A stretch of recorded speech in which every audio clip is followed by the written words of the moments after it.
everybody. Welcome to an emergency podcast edition of Real Hawk Talk. I am Brian Nemhauser. You can find me on Twitter, Instagram, TikTok, and YouTube, and all the other places at Hawk Blogger. We have breaking news. The Seattle Seahawks have brought back two of their defensive starters into the fold. First, they signed Jarran Reed, and the latest numbers on the Jarran Reed deal, let me pull that up directly for you so you can have it here.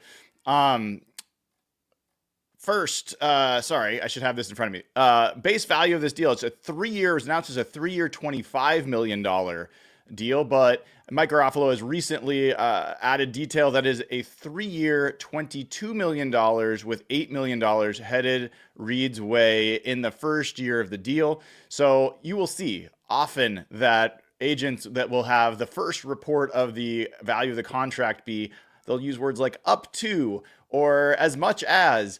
In this case, it was up to $25 million, but the real deal here looks to be about a 2-year deal, maybe at about $15 million guaranteed. We'll find out a little bit more as we go, which is a screaming deal for a really good interior defensive lineman. I'll give you some of his numbers in a second that more than justify the numbers that the contract that he just received.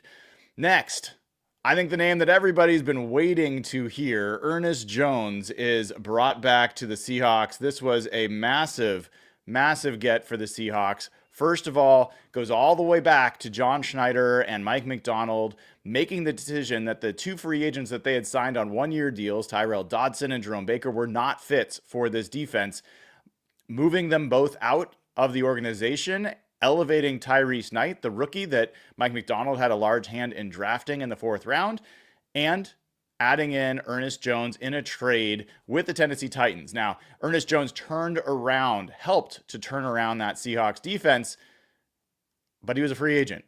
One of the things John Schneider does not tend to do is in these trades he makes, whether it's for Ernest Jones or whether it's for Leonard Williams or on down the line, he does not agree to contract extensions as part of the deal. That leaves some risk because there's a chance that you won't be able to bring that guy back and you will have made a trade that you don't get that draft capital really back from, or a return on that draft capital that you've traded. On the other side, and this is where John Schneider would talk about, you have some protection because you get an opportunity to see how that player plays on the field. You get an opportunity to see how that player is in the clubhouse before you extend them to a deal and give them a lot of money. In this case, things seem to work pretty well. Both sides all along wanted this to work out. Ernest Jones, from the first press conference he had in Seattle, said, "I do not want to move my wife and my young baby again." They moved twice already within the first year of the baby's life. He wanted to stay in Seattle. The Seahawks wanted to keep him all up and down the line. And unlike Geno Smith or DK Metcalf, where everybody wanted to keep them as well, Ernest Jones is coming back to Seattle. He will be your starting middle linebacker for the next few years. He signs a deal that is 3 years worth up to $33 million. And the fascinating thing here is that's a pretty good contract. That's a pretty good deal by almost any measure. And so big get for the Seahawks to have him back in the fold. And this is less than I think a lot of people were projecting, because one of the other signings that happened today, there was a lot of free agent linebacker signings today. The theme of today is re-signing your free agents. You know, this is before the legal tampering period opens. And oh, wow. And there's just news now. Sorry, not related to the Seahawks, but Josh Allen has agreed to a new record-setting contract, 6 years, $330 million that includes $250 million guaranteed. The largest guarantee ever given to an NFL player, sources tell ESPN. That is unbelievable. Wow. Wow. So Josh Allen dropping after an MVP season, $250 million guaranteed, $330 million over 6 years. That quarterback market, if you're one of the real dudes, it pays. It pays really, really well. So let me get back to some of the names. Uh, I'm gonna get back to there's a couple. There's so much going on. Let's all take a breath. I need to take a breath because there's so much going on, and this is how it's gonna be tomorrow. It's gonna be fast and furious all day, and I'm gonna be with you the whole time. So looking forward to doing that with you. Um, I wanted to get through Jamie Sherwood's deal. Well, Nick Bolton's deal first. Nick Bolton signed a deal today, the linebacker for the Kansas City Chiefs. He signs a deal that was worth 3 years, $45 million with $30 million guaranteed. 3 years, $45 million, $30 million guaranteed. When that deal was announced, there were a lot of people that thought that, man, Ernest Jones is going to cost a lot more than maybe they expected. Um, turns out not so much. Let me also share with you the Jamie Sherwood deal. So this was Nick Bolton at 3 years, $45 million, $30 million guaranteed. Jamie Sherwood, who was with the New York Jets, he signs a deal, and this just came with a 3 year, $45 million deal. So both 3 year, $45 million deals. And what does Ernest Jones sign? He signs a 3 year, $33 million deal. So $12 million less at the top end of the deal and only $15 million guaranteed. So what that really probably works out to is kind of like a 2 year, $8 million, like $7.5 million a year, like guarantee. We'll see if there's some performance escalators in there that can make it worth more. But when you're only guaranteeing $15 million, you're generally going to see that in the first 2 years. And so I think this is essentially a 2 year deal for Ernest Jones, and that's a great deal. I think Jamie Sherwood is a very good linebacker. I think Nick Bolton is a very good linebacker. I would be remiss if I said I'd rather have any of those guys other than Ernest Jones in this defense. So a great fit added there. And let me see, is Evan Hill here? He's kind of here. I can't tell if his camera is not on. Evan, are you there? Can I bring you in? Oh, he's not here yet. We're not going to bring him. Oh, wait. He is here. He is here, aren't you? What's up? Hello, I was like, Evan. How's it going, dude? Are you able to hear me? Can you hear me? Can you hear me? Yeah, I can hear you. Sorry, I was rushing to turn on my computer as fast as possible while simultaneously checking Twitter furiously because the breaking news right before free agency is always it's a fun evening. Obviously, the anticipation is tomorrow, but it goes without saying for all the fans that don't know this, but like any player that's a free agent, or a pending free agent with Seattle can sign an extension tonight, right? So they can avoid hitting the market tomorrow, which obviously benefits Seattle. And in this case, Ernest Jones signed a really exciting deal with the Seahawks. So yeah, so we got two deals that we know have been signed by the Seahawks. One is Ernest Jones, and it's reported at 3 years, $33 million and $15 million guaranteed. Let's talk about that because I think that's the headline number. I kind of was just saying it. To me, that feels like when you have $15 million guaranteed, that feels like kind of like a 2 year, $8 million a year kind of deal, right? Yeah, no, you're 100% right. Something to keep in mind here with the Seahawks, traditionally, they do not guarantee base salaries beyond the first year. It's just a way of doing business that they've sort of committed to, even with Russell Wilson, if you remember, and other big, names like Richard Sherman, Earl Thomas, all those types of guys. They did rolling vesting, what's called like rolling vesting base salaries. I don't anticipate that's a scenario with Ernest Jones, but the bottom line is that 15 million number. I'm assuming that's a full guarantee. By the way, I'm trying to furiously find out if that was referenced as a.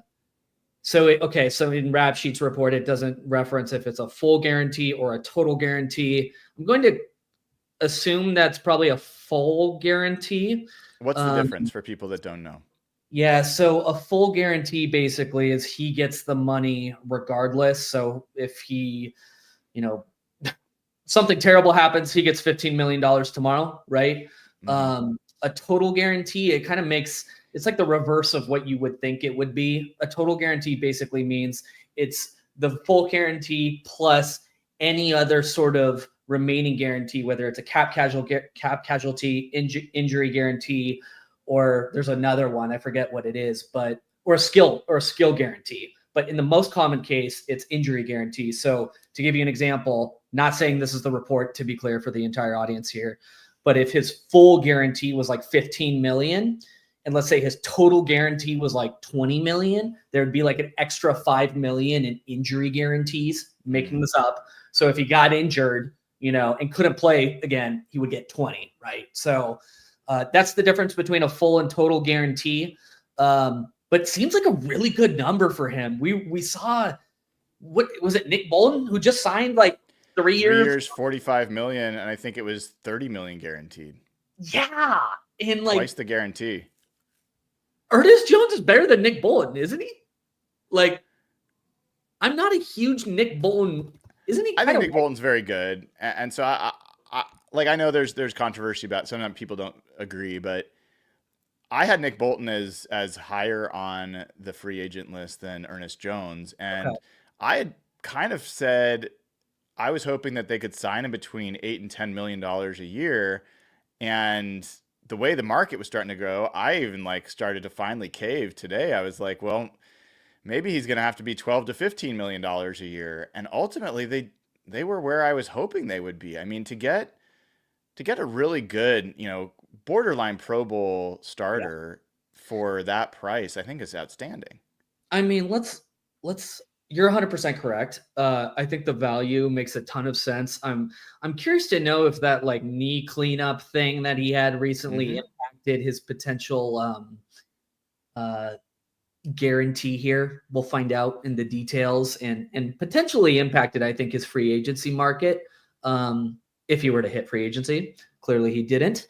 But at $11 million a year, that is, I mean, let's not forget the impact he had on this defense, right? Like he turned around the defense mid-year when he was acquired, and Mike Macdonald's defense looked far more complete, cohesive. He was, brilliant in run defense. Like his impact was, I feel like, felt immediately. So this is good stability at the position. I'm happy to have Tyrese Knight, sort of learn behind this guy, or learn with him.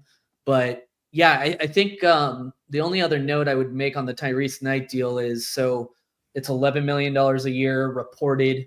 Obviously, we say it a million times over, but it's worth repeating.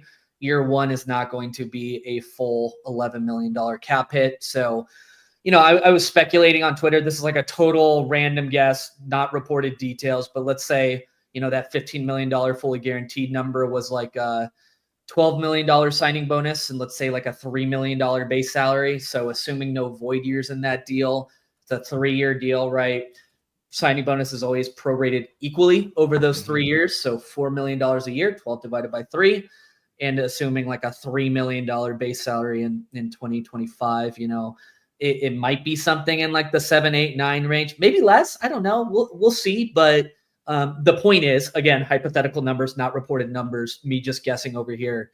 The year one salary number is not going to be significant at all, or shouldn't be, unless the Seahawks have totally changed the way they negotiate contracts in the past. Well, what's your guess of like roughly the range of what his first year would be? Like, I want to say like 7 is kind of like what I was guessing.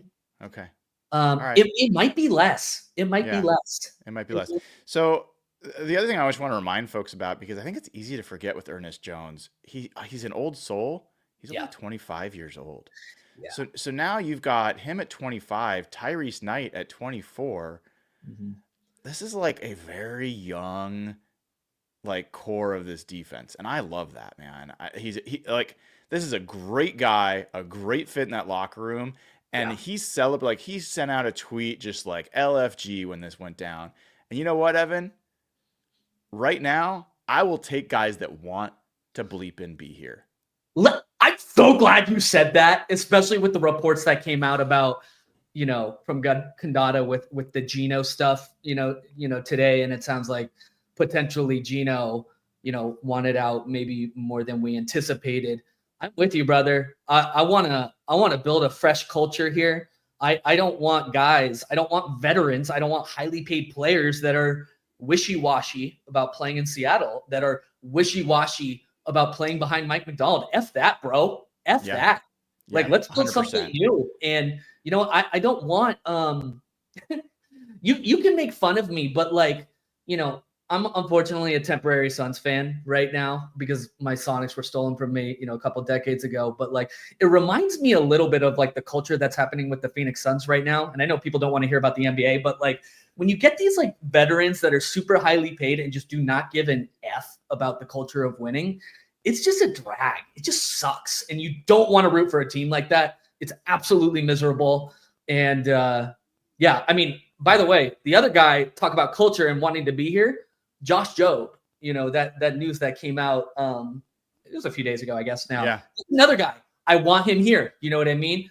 He plays with grit. He's not perfect, but he hustles. He plays with speed, and you can just tell he wants to be here. So I think from a cultural perspective, these are the types of guys you want in Seattle. Not Aaron Rodgers, but continue. Well, so another guy that wants to be here is Jarran Reed, who was the other deal that was signed. Jarran Reed signs a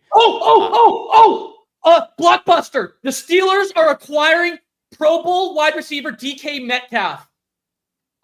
Metcalf is expected to get a new contract.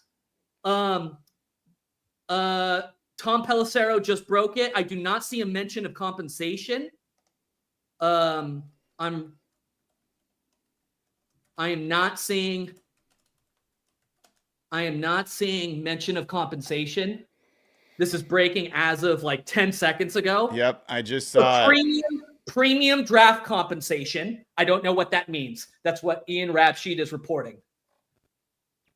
Holy shit. Holy shit. Let's see. To the Steelers. Premium draft pick compensation. Get a contract extension.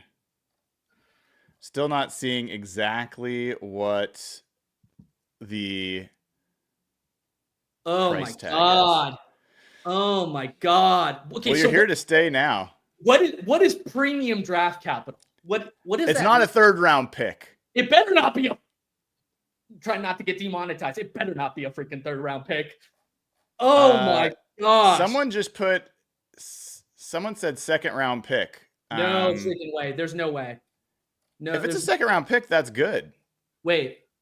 Oh, I'm sorry. I read somebody else who was I wasn't reacting to you. I was reacting to something I read. I apologize. 5-year, $150 million deal. Is that real? That's what I'm it's a 2025 second rounder for Seattle. 2025 second round pick. So where is the Steelers? Steelers draft capital 2025 draft order. So they were picking 21 in the round 1. I'm assuming they're that means 52. Pick 52 is the Steelers. It's not great. It's better than a third. It's not terrible. It's not awful. Wow.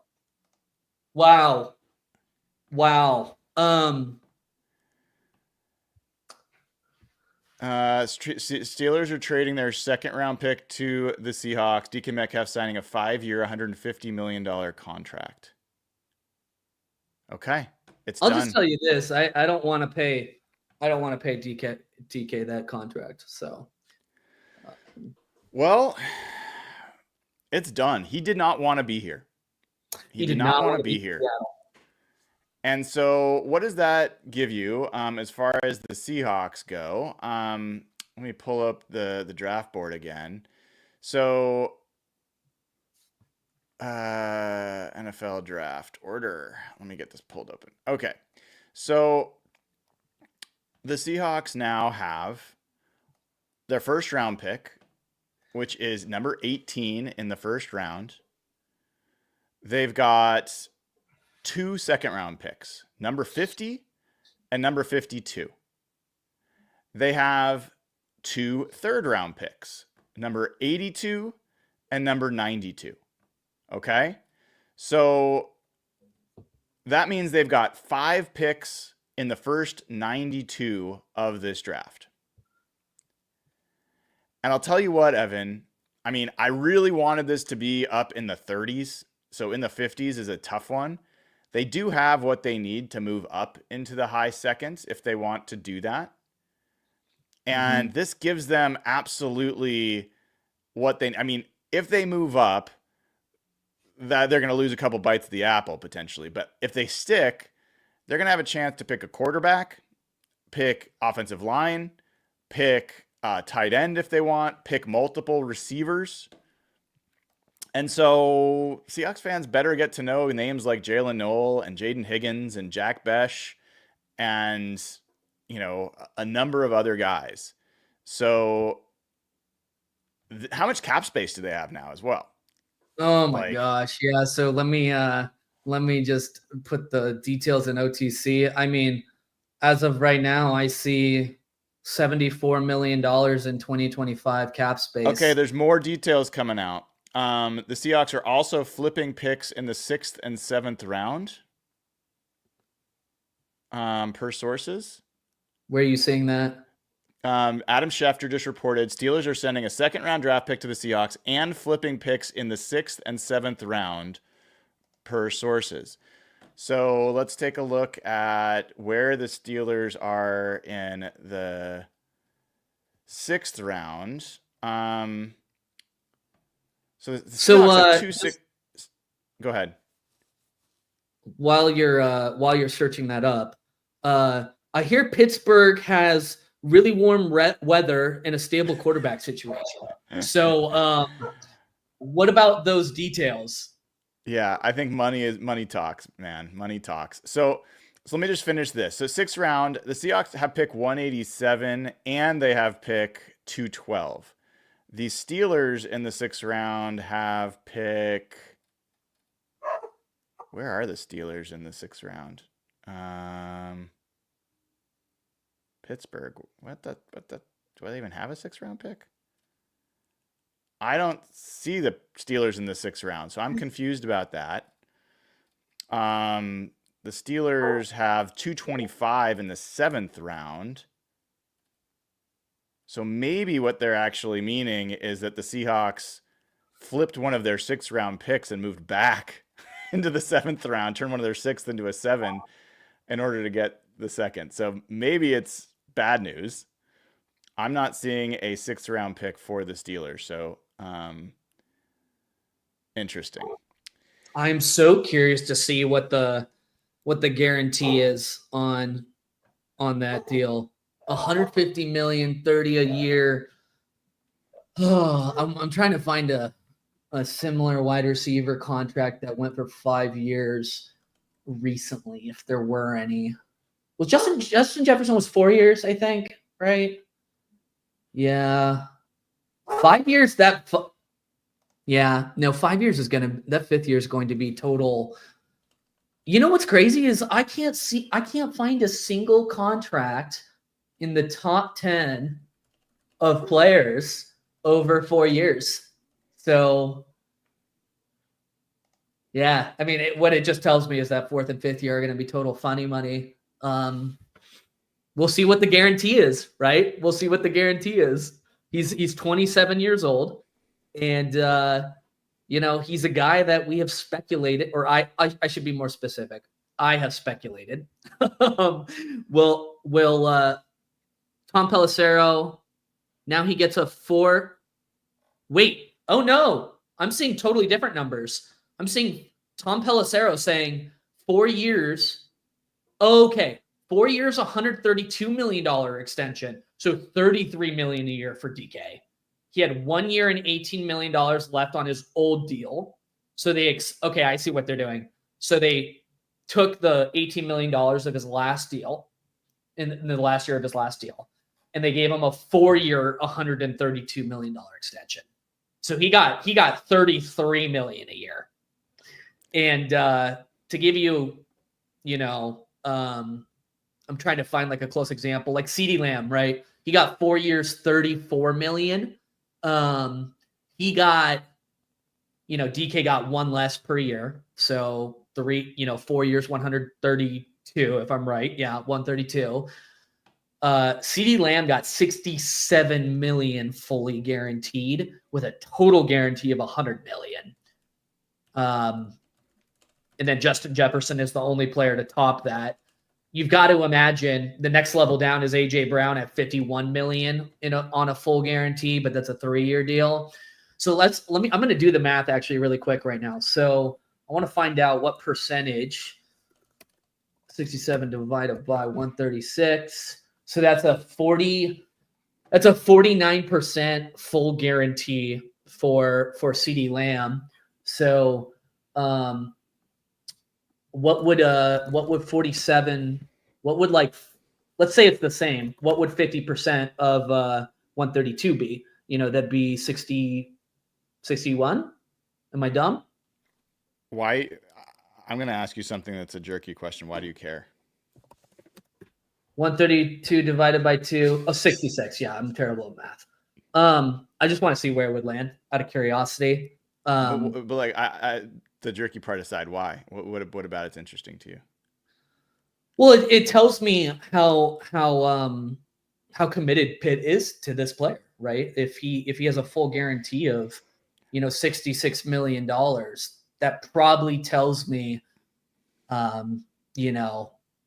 he's safe for like a good 2 years into that extension. Kind of depends on what the third year looks like and how it's structured. But what it makes me wonder, like, would I have wanted Seattle to pay that? Again, I'm guessing, right? So we don't know the full guarantee yet or the total guarantee, but that's a lot of money, bro. That's the question. That's where I was getting to.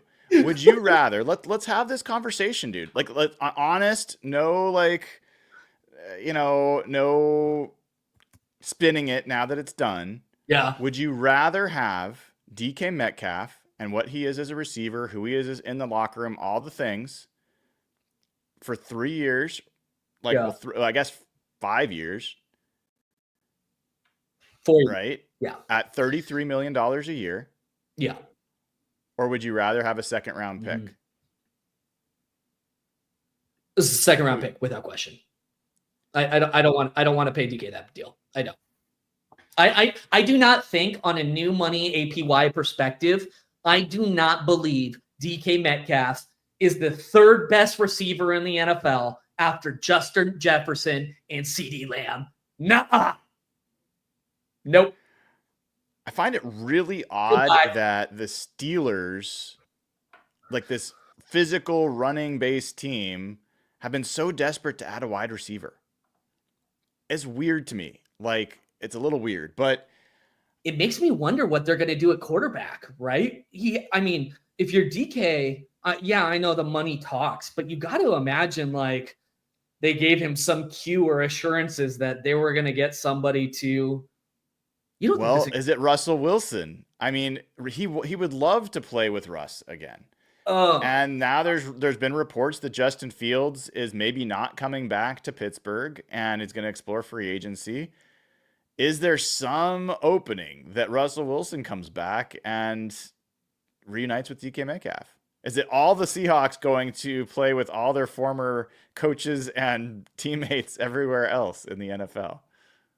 It's very possible. Have you kept up on Steelers rumors more than I have? Because from what I've read with how the season ended, it seems like that return possibility was not in the cards like a week or so ago. It didn't sound like it. It sure didn't.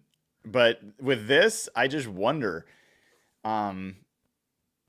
Anyway, DK did not. So DK said that he's willing to go to a non-warm weather place, maybe a non-quarterback stable place with money, more money. And so I think he got the more money. And the fascinating piece here is, like, the Seahawks now have Jackson Smith and Jigba. Jake Bobo, if he's really worth mentioning. Fans love him, but he hasn't done enough to really be worth a mention as a significant part of an offense. And that's it. I mean, Cody White is about as empty as a receiving room as you're going to get. And I don't know, man. I am not unhappy about avoiding that contract with DK. That's a lot of money, man. It's a lot of money. $33 million a year. Oh my gosh. I really, if I went back and pulled up our podcast, I think I was guessing in like the 31, 30 range, like maybe 32, I might have said, but like, I really felt like he was going to get somewhere just over 30, 31, but 33?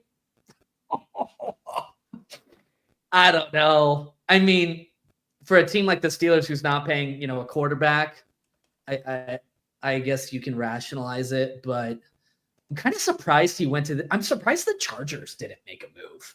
That felt like the inevitable destination for this saga. But the Steelers the Steelers have been in what I feel like is like a similar situation to the Seahawks over the past decade, frankly. Good, not a great football team, relatively well coached with an established veteran, obviously, while we still had Pete Carroll, but they have not won crap in a long, long time. And it feels like Pittsburgh has to do something to get over the hump. And this may be a step in that direction for them, but it doesn't make sense to me unless you know who's going to throw the football to them, right? Like it just doesn't make sense. But it's a lot of money. It's a lot of money. It's a lot of money, dude. So I kind of find myself now thinking about Seahawks quarterback situation. Like we'll talk about the DK thing a little bit more, obviously, but words come out that there are now other suitors, and Pittsburgh, by the way, is one of the other suitors named for Sam Darnold. Are they really? They are. Not only that, Evan, but word came out. Joel Corey, this is his projection. It doesn't mean anything other than his projection. Mm-hmm. Joel Corey says he expects a 3-year, $128 million, $42.5 million per year for Sam Darnold. $42.5 million per year.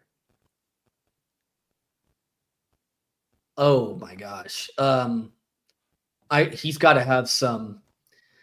I mean, I really trust Joel Corey, and if he's saying that's the ballpark, that makes me very nervous. Wow. Well, would you rather? I'm going to make it real uncomfortable for you. Would you rather sign Sam Darnold to that deal? Let's say it's in the $40 to $45 million range, or there was a report today the Seahawks are talking to Aaron Rodgers. So would you rather pay Sam Darnold in the 40s per year or Aaron Rodgers? And I want to make sure, because I said I'm gonna give you a chance to think about this. I said on Twitter that if they sign Aaron Rodgers, it's a disaster for this organization. And everyone immediately jumps to politics. We're not going to talk about politics in here. Anyone that talks about politics, those comments are going to be deleted. If you keep talking about politics, we're going to kick you out. This is not about politics. You just went from a 34-year-old, going to be 35-year-old quarterback who was very good, and you're talking about a 41-year-old quarterback who is not very good anymore. Not only that, but he's been toxic in locker rooms. He's called out teammates in ways that's not constructive, not in a leadership way, but in a really corrosive way. He has gotten head coaches fired. He has had toxic relationship with coaches. You want him in for Mike McDonald's second year while he's trying to build a young, impressionable locker room? Like, I just think that his personality, he thinks he's way bigger than the team. You put him in a Northwest team that values the underdog, that values humble humility, and that also cheered against this guy for years. I think it's an absolute disaster. I think it's an absolute disaster if they go for Aaron Rodgers. So with that in mind, would you rather Sam Darnold at $42.5 million per year, or would you rather Aaron Rodgers? Yeah, this is a really easy answer for me, Brian. I will take the Sam Darnold deal. I first and foremost want to feel comfortable rooting for my football team. Like I think Aaron Rodgers is a terrible teammate, and I don't think he's that good at football anymore. I think he's super toxic wherever he goes. His teammates end up hating him. The fan base ends up souring on him really, really fast. This would be an excellent way to fill, I think, every single home game in Seattle with opposing fans. I'm not even kidding. I think this would be like a catastrophic level decision that they could make for fan engagement. Maybe he has something left in the tank a little bit, but I like you said, it's not even political. I just think he's a terrible teammate. I think he's super toxic. He doesn't hold himself accountable as the leader of a football team, and he's just not that good at football anymore. I'll take Sam Darnold. I'll piss away the cap space. Yeah, it's a precarious position the Seahawks have themselves in right now, Evan, because if they don't get Sam Darnold, they're in a rough spot, man. Even if it's not Aaron Rodgers, then you're falling in, like, maybe you get lucky, you go after Kirk Cousins. Like, maybe like Justin Fields is a name that you go after. I personally would rather take a flyer on Justin Fields than on Aaron Rodgers for sure. And there's other names. You don't have to go through all the names, but you've got this void. What you've done now by having Geno Smith traded and DK Metcalf traded, there's a void there from a leadership, from a best players on your offense, from who's going to be the voice in that huddle. And you better fill it with guys that you want talking and you want that mantle. And Aaron Rodgers is not that dude. So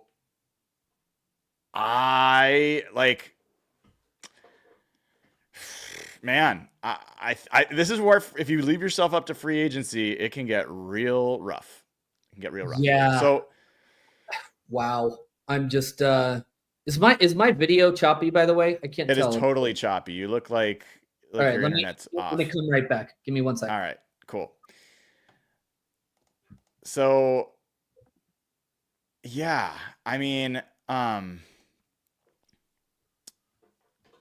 think the DK Metcalf trade is almost certainly not what John Schneider wanted. I don't think he wanted to trade the player. And I don't think that John Schneider wanted a late second round pick for DK Metcalf. I don't think that's what he was looking for. But that's what he got. Mm-hmm. And it is closing in on that third round. I mean, Pittsburgh's pick was at, what do we say? It's at 52. So 64 is the end of the second round. The fact that he gets to call it a second round pick, I think is a job saving move. Now, what he does with it is what matters. But Evan, if that had been a third round pick, it's rough, dude. It's better than a holdout, though, or uncomfortable tension, I think, going into, deeper into the off season, training camp, OTAs. This is just a guy, like you said, Brian, it comes back to what you said. Like, we want guys that want to be in Seattle, and DK Metcalf, it sounds like, didn't really want to be in Seattle. So, you know what? I hope he succeeds in Pittsburgh. He is absolutely a fun and dynamic football player, but I don't think DK Metcalf's best days as a football player are ahead of him. I really don't.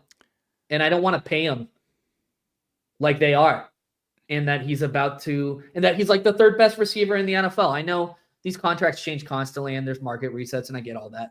Salary cap change, all that fun stuff. I get it.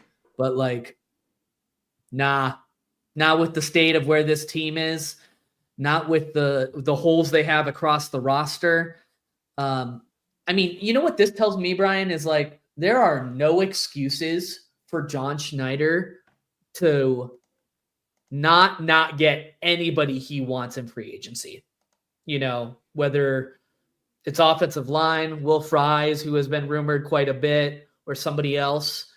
They can afford anybody and anyone. They're not paying a quarterback. They're not paying a top receiver. They're not paying a top cornerback. They're not paying. I mean, Julian Love makes a little bit of money, but like they don't have these like elite, sort of contracts on the roster anymore outside of Leonard Williams, Big Cat. So they could even open up more space if they wanted to with a Noah Fant, extension or a cut or something, or a reduction in deal. Sounds like that might not happen though. So the bottom line is they've got money to spend, and go do it. So yeah, it's what the priority needs to be? Go ahead. You know what the priority needs to be is like now for a really attractive offensive situation for a rookie to come in and hopefully succeed with as limited growing pains as possible, both from like a supportive coaching staff, but also a supportive offensive line. We've seen time and time again that if you draft a rookie and you throw him in a poor situation, he's going to falter. Like, situation matters so much in the NFL, especially for the quarterback position. If Seattle drafts a quarterback this year, if Seattle drafts a quarterback next year, regardless of what it is, they need to have jump started early in terms of properly allocating and putting the right pieces in place to make sure he is as successful as possible. We cannot give him the Geno Smith treatment of like the 32nd ranked pass protecting interior group in the NFL. Unacceptable. Seattle has limited options at the quarterback position. They're going to be forced to take a rookie this year or next, basically, unless Sam Darnold, comes in and continues to be a superstar. Not super hopeful in that. We'll see what happens, but I think they have to find a quarterback of the future soon. And I think John Schneider's leash is not unlimited here. I really do not. Like, you're trading. Let's and I'll end my rant here in a second, but like, let's think about not just like the salary cap and roster construction elements of this, Brian. I love that you keep bringing it up. It's the fan engagement portion. They just traded Geno Smith. Yes, I know he was conflicted emotionally across his fan base, but 50% of the fan base absolutely loved him, like head over heels in love with his story. DK Metcalf, probably the biggest name on the Seahawks. They just shipped him. How many DK Metcalf jerseys just don't matter anymore right now? You know what I mean? So like when fans are walking into the Clink or Lumen now, who are we thinking about? Like who is the face of the franchise? And the reality is roster construction matters, drafting matters, spending in free agency matters, all those things to build a cohesive, structure and foundation to compete for a Super Bowl freaking matters. But you know what also matters? Having your fans engaged, watching football games, attending the games, spending money in the stadium, spending money on jerseys, spending money on hats, talking about the Seahawks on social media, wanting to work for the Seahawks. Like, they got to do something because they have shipped the name recognition out of Seattle. And it feels like there's got to be some urgency here, don't you think? Like, am I wrong? Please jump in. Like, am I wrong here from like a fan engagement perspective? Like, last year was kind of miserable from like a home game attendance perspective. Lots of drama around it. Seahawks talking about it, you talking about it, lots of reporters talking about it. Big talking point across the NFL. And this doesn't necessarily help that. So I'm just curious to see if there's any pressure, I think, associated with this from ownership to find that. Oh, no, 100%. And that cuts both ways, because the safe move is to stick with what you've got. And it was not a disaster here. They won 10 games. John Schneider hired a good coach in Mike McDonald. They made strides on defense. They saw a bunch of players step forward on defense, especially. You got the career year out of Leonard Williams. You got like all this stuff, good stuff. And now you are absolutely, like I wrote a couple days ago, really, I think it was just yesterday. You've removed the safety net. There is no safety net. Like you're walking a high wire act, and you have no safety net. And so Sam Darnold is a safety net. He gives you a chance to be at least as good as you were going to be with Geno Smith. Now, people can argue that, but that's just a fact. Like, of the options, he is your best chance to basically pick up where you left off at the quarterback position. If you don't get him, it is a massive gap between him and everybody else. Now, DK Metcalf, here's the thing, Evan. Forget the fan engagement stuff for a second. Let's just talk about the player. You're not going to find another DK Metcalf, maybe ever. Like, athletes like him don't grow on trees. The only other athlete the Seahawks have ever drafted at the wide receiver position that comes close is Joey Galloway.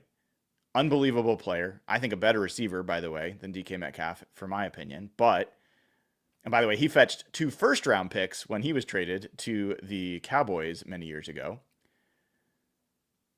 But you're not going to find another DK Metcalf. And that's okay. I don't think you need to find another DK Metcalf. But I don't think your priority can be fan engagement, Evan. It just can't. You can't run your organization that way.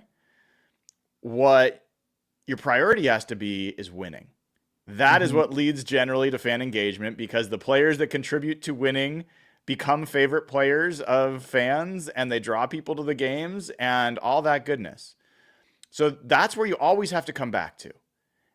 And that's where, for me, the solution with DK is, do not go out there and spend a bunch of money on some old veteran free agent. I'm so happy that Davante Adams signed with the Rams.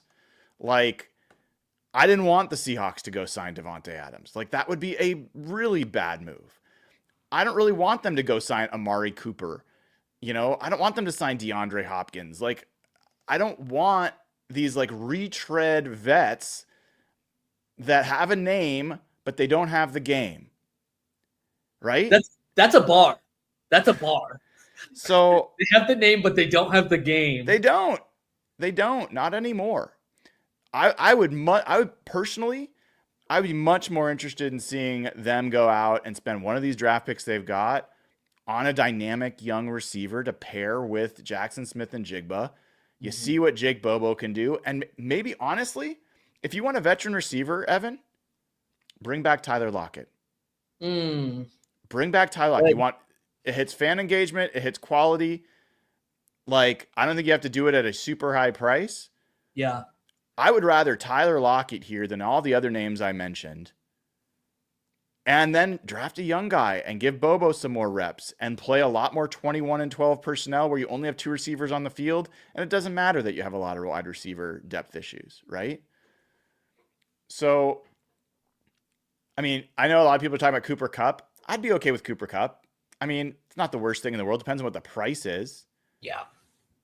I mean, he's still under contract, though. Or is he a free agent? No, he's free gone. agent? Yeah. Okay. So you got to win, and then fan engagement comes next. But this is disappointing, but not a disaster in terms of trade comp. It's disappointing, but not a disaster. I was hoping for 2 picks. I was hoping for 2 day 2 picks, but the absolute minimum was a 2nd round pick. But really, to the point you were making, Evan, it's what you do with these picks. If you come out of this draft and you have another draft class like you had in 2022, where you get Charles Cross and you get Boye Mafe and Kenneth Walker and Reek Woolen and Abe Lucas, and you just really like energize and infuse your team with a bunch of young, quality, talented starters. Yeah. Then you're in a good spot. And you know what, Evan? You know what, man? I was in that locker room through the year. I wasn't like, only when reporters were allowed, obviously. Say more on this. It is not a problem locker room. So that's not me saying, like, people are throwing that out there. I want Mike McDonald to be able to have people in that room that want to be there and that are listening to him and are bought into what he's saying and honestly don't have enough juice to form sub factions anywhere else. Like, I believe in Mike Macdonald. I believe in the identity he's trying to build. He wants a tough, physical, defense, run-oriented football team that can also pass, that's smart as hell. He's one of the smartest coaches in the league. He's going to be about analytics. Like, almost everything about Mike Macdonald is a type of team I want. Yeah. So now there's nothing in his way to mold this. But John Schneider and him have got to be, man, they've got to be hip to hip, shoulder to shoulder with this free agents that they choose and with the draft class. And that's why I'm just going to say again, do not friggin' sign Aaron Rodgers. Ugh. That is the absolute worst move you could make to allow this coach to actually have the voice he needs and the pull he needs. Because you bring in a guy like Aaron Rodgers, he's a Hall of Famer. He'll be the biggest name in that locker room. And what he says will go, even if it's not what Mike Macdonald's saying. So that's the part I'm excited about. They have a chance to do it the right way. So do it. That's what I want to see. I love that. And just to answer one of the questions I'm seeing a lot. So now that this DK Metcalf trade has been executed with a pre-June 1st trade, Seattle should have about $68.5 million in cap space. That is ranked 5th in the NFL. They went from in the red a week or two ago, or projected to be in the red, right? And now they are 5th in the NFL in cap space. They have the money to acquire, extend, do whatever they want to do. So, well, here's the thing. That's great, but a lot of these free agent deals for the top free agents, Evan, they're already done. They were done at the combine. Yeah. And so now you've got this base you didn't expect to have. You have holes you didn't expect to have. And I'm seeing, I think, pretty credible rumors. Drew Dahlman's already going to go to the Bears. Yeah. Like, that deal's already pretty much in place. I'm hearing pretty credible rumors that Drew Dahlman and Khalil Mack will go to the Bears. Khalil Mack go back to Chicago. I don't care as much about Khalil Mack, but Drew Dahlman, you lose him, and it seems like likely that they will. If you don't sign Will Fries, yeah.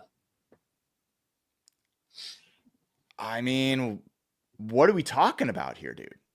Yeah. I mean, keep in mind one element here is, and I need to double check this, but NFL teams can't roll over cap space. I don't know if there's a limit in terms of how much they can roll over if they didn't spend a ton of money this year. I know there's a minimum spending floor that they have to commit cash wise, I believe. So not cap wise, but like cash, like player roster wise. I want to say it's like 80% of the cap or something. I feel like that was under the old CBA. I need to check if it's still applicable to the new CBA, but they could roll over a lot of unused salary cap space to 2026. Keep that in mind as well. The other thing, yeah, you're right. Like this. Sorry, go ahead. The other thing I want to bring up with Aaron Rodgers that I forgot, because I'm just going to keep hammering this, why I think it's such a bad idea. He's old enough that you're going to basically do a 1-year deal with the guy. So you're not going to be like, you're not going to sign Aaron Rodgers to a 3-year deal. So you're going to get a lot of your cap space is going to be pulled into that 1 year because you can't spread it out. Again, that is a shitty way to use your cap space. Do not do that. Do not sign the most expensive position to a 1-year deal and eat up half of your cap space with that guy. Aaron Rodgers is turning 42 years old this year. Why would we do it? I don't even understand why. I don't even understand the upside. Like, let's say he comes back and plays okay. What's the ceiling? Like 8 or 9 wins, 10 wins maybe? Like, I don't think he's playing better than Geno played last year. You know what I mean? Like, he doesn't got it anymore. Aaron Rodgers is not, he's washed. Sorry, I was reading something. No, he's not at all close to Geno Smith. That's what I'm saying. It's like, I don't even understand the upside of meeting unless it's like a negotiation tactic to show Sam Darnold that we're still looking at other potential options to decrease his value maybe or something optically. But it would, I pray to all the gods in the universe that Aaron Rodgers is not the guy that ends up in Seattle. It would be terrible. It would be terrible. Yeah, I think that's probably the worst move that they could make. I mean, And let me just be honest with you, Brian. Like, I don't care if fans crap on me for this. If Aaron Rodgers gets signed by the Seattle Seahawks, I will show up every Sunday on this podcast with a brown bag over my head, and I will be actively rooting for a loss every single week. I don't care. I'm serious. And I don't care if fans tell me I'm not a real fan. I see no upside potential with him. Zero. We're not going to become contenders magically. He's a terrible teammate, terrible locker room cancer. He's not that good at football anymore. I would actively root for a loss every single week. I don't care. So you're going from one of the most inspirational stories of a guy that is humble and overcoming things and treats people with respect to, a guy that kind of is the opposite of all those things. So I'm not there, but like certainly I think it would tear this fan base apart as well. And I'm tired of that. Like even Gino, as much as I love him, I don't think that he tore the fan base apart the way Russ and Pete did that whole thing. But it was pretty split with Geno Smith. And so it would be nice for them to get somebody who is not that polarizing. Sam Darnold is kind of not going to get anyone excited. Yeah. But at least no one's going to be like super pissed that they signed Sam Darnold, I don't think. Wow. Well, I cannot believe that news broke live. I'm not shocked, man. I mean, there was enough to talk about. Like Ernest Jones, Jarran Reed back, just to recap for folks that are coming in here late. Ernest Jones resigns with the Seahawks. Jarran Reed resigns with the Seahawks. DK Metcalf traded. DK Metcalf traded to the Steelers for a second-round pick, a pick that will be 52. The Seahawks already owned pick 50. They now own 50 and 52. Mock drafts are going to be more fun, I'll tell you that much.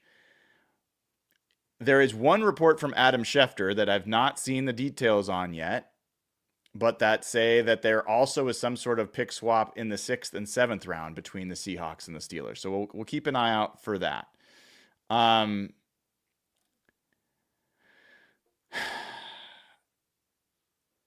to see if there's any other details on this. What's her name just dropped an athletic article. Diana Rossini dropped an athletic piece that I'm pulling up. Yeah. She's been super cued into this entire free agency period, it feels like. Yeah. No, she's a legit like insider. Unusually, I know she's plugged in, but yeah, no, she's had a lot of pretty good info, at least Seahawks related. I know people are asking about who's in the free agent receiver market. Let's read it. I'll read it off to you guys. Chris Godwin's still out there. I think a lot of people expect him maybe to go back to Tampa, but we'll see where he'll end up. Amari Cooper, Stephon Diggs, DeAndre Hopkins, Marquise Brown. I think he's at least somewhat of an interesting name. He's a little bit younger. He's 27, I want to say. Yeah, he's 27. Oh, no, wait, he signed back with the Chiefs. Sorry, he signed back with the Chiefs. He's not available. Darius Slayton is probably going to be the name most people talk about but he's going to cost a lot of money. And personally, not super excited about Darius Slayton. He is 28 years old, but he can stretch the field. Keenan Allen, another old head. Deontay Johnson, Mike Williams, Joshua Palmer, Elijah Moore, Mecole Hardman, Marquez Valdez-Scantling, Brandon Cooks, Noah Brown, Diami Brown. Diami Brown's like the one guy I kind of am interested in. He's 25 years old and had a pretty good playoff performance, and he's 6 foot, 195 pounds, can make some contested catches. But it's a really, really bad wide receiver class. Can I share an additional detail? Well, here's an interesting detail. Coming from Matt Schneidman, who is a Green Bay Packers beat writer for The Athletic, he says, I'm told the Packers never made an offer for the Seahawks for DK Metcalf, contrary to multiple reports. Brian Gutekunst and John Schneider are good friends from their time together in Green Bay, but a deal between the two for Metcalf was never a realistic possibility. Didn't Corbin Smith say they made an offer to him? They did. And I'll say this, I'm not here to shit on Corbin. Like, I think Corbin has sources and believes what he was told. Maybe this is something that people are covering their butts on the other side. Like, I don't know what's true, but I'm just telling you what. I mean, this is a guy that works for The Athletic. The Athletic, I think, is one of the most reputable sports journalism places out there. I tend to believe that if they say that there was never an offer, that there was never an offer. So, Wow. man, I got to feel like if you're a Patriots fan, what are you thinking here? Like, the Patriots have nothing. They got Drake May. I would be pretty bummed. Like, that was the team I was hoping would bite and give us their top 40 pick, in the second round. Patriots got nothing, man, at receiver. So you think the Seahawks have it thin with JSN? They have nothing. Do you think they made an offer, the Patriots? I don't know. I mean, I don't see anything about it, but it's Wow. I honestly feel like, Evan, maybe it's just me. The only name that they could announce tomorrow that would change the trajectory of things is Drew Dahlman. If they get what is essentially the best offensive lineman on the free agent class, spend a lot of money on it, even if it's not a good signing, to be honest, even if it's bad decision, that's the only name that I think, like, if they announce that they sign Will Fries, people are going to be like, who is that? He is like, he's not going to get anyone. I think Drew Dahlman at least is a name that a lot of hardcore Seahawks fans know. There's a lot of hardcore fans that don't even know who Will Fries is. I would bet that if before I talked to you about him, no shade, you probably had never heard of Will Fries. The Dallas guard, or not Dallas, Indy guard? Indy guard. I had never heard of him before this offseason when I started looking at free agent guards. Well, okay. So, I mean, I heard about him like earlier this season when he was like playing well. Because I don't think his first few years were that good in Indy, right? He kind of came on in his fourth year. Yeah. Well, the only other name that I think would get people excited that I don't know if he's the right fit, but I know people will be excited is Mekhi Becton. Right? That's an interesting one. People will get excited about 360-pound guard like next to Abe Lucas. That would be, people will get excited. He was with the Eagles, right? This last year. He was throwing guys around in the Super Bowl, right? If I remember. Yeah, okay. He's had a weird career arc because he used to be a tackle. He was a top pick and he just totally was a bust, and they moved him to guard and he had this huge year. Yeah. That's crazy. This is a narrow path for John Schneider. There is not a lot of things he can do here that are going to get people excited. Yeah, I'm familiarizing myself with PFF's like free agent like board that they have. Yeah. And it's just not like this class is just not that. It's not that good. It's just no, it's like, really not. I don't know what to say. The one player I do kind of want to somehow end up a Seahawk, just to give like a little bit of a middle finger to San Francisco. If Dre Greenlaw could like somehow just like show up in Seattle. I don't know if it makes sense. We don't need Dre Greenlaw. We got Ernest Jones. But I just want to see Grant's reaction to that. Like, that would... the guy that you want is Talanoa Hufanga from the 49ers. Oh, I forgot he's a free agent. I forgot. I wonder what he's expected to get, because he's had kind of like ups and downs, right? Some injuries. And he has, and the expectation is that because of his injuries, he might take like a 1-year prove-it deal, which the downside of that is that he might cost a lot. But as of right now, I think he's expected to. Where is it? I'm trying to see what PFF is projecting. Let me put it at a way that I can see. All right, so Talanoa Hufanga, they're projecting. Where did he go? Oh, There he is. they've got 2 years, 12.5 million. No, Like, no. They're saying 12.5 million per year. Right. Yeah. 2 years, 25 million total, 12.5 per year. I would not pay him that money. I'm going to be honest with you. I would not. I mean, that's Julian Love money, right? Yeah. Well, he's an all-pro. He's an all-pro safety, man. He's better than any safety on the Seahawks roster, at least when he's been healthy. So, what year was that all-pro nod though? 2 years ago. Yeah. Just like last year was an injury year, but the year before that he was an all-pro. Okay, maybe I could be talked into it. So I don't know, man. I know you probably got to get going. No, I'm hanging around. I got nothing to do. I joined this podcast Altieri because I had just finished watching. I was just watching Interstellar, and oh my gosh, yeah, that is pretty. Yeah, my girlfriend had never seen Interstellar, so I had to show it to her for the first time. So I jumped on this podcast all teary and emotional, and then I get hit with another wave of emotion with the DK Metcalf news. We do have more breaking news. Stop it! Are you serious? Oh, we do. The Falcons have agreed to a extension with Jake Matthews, their left tackle, 2 years, $45 million, $38 million guaranteed.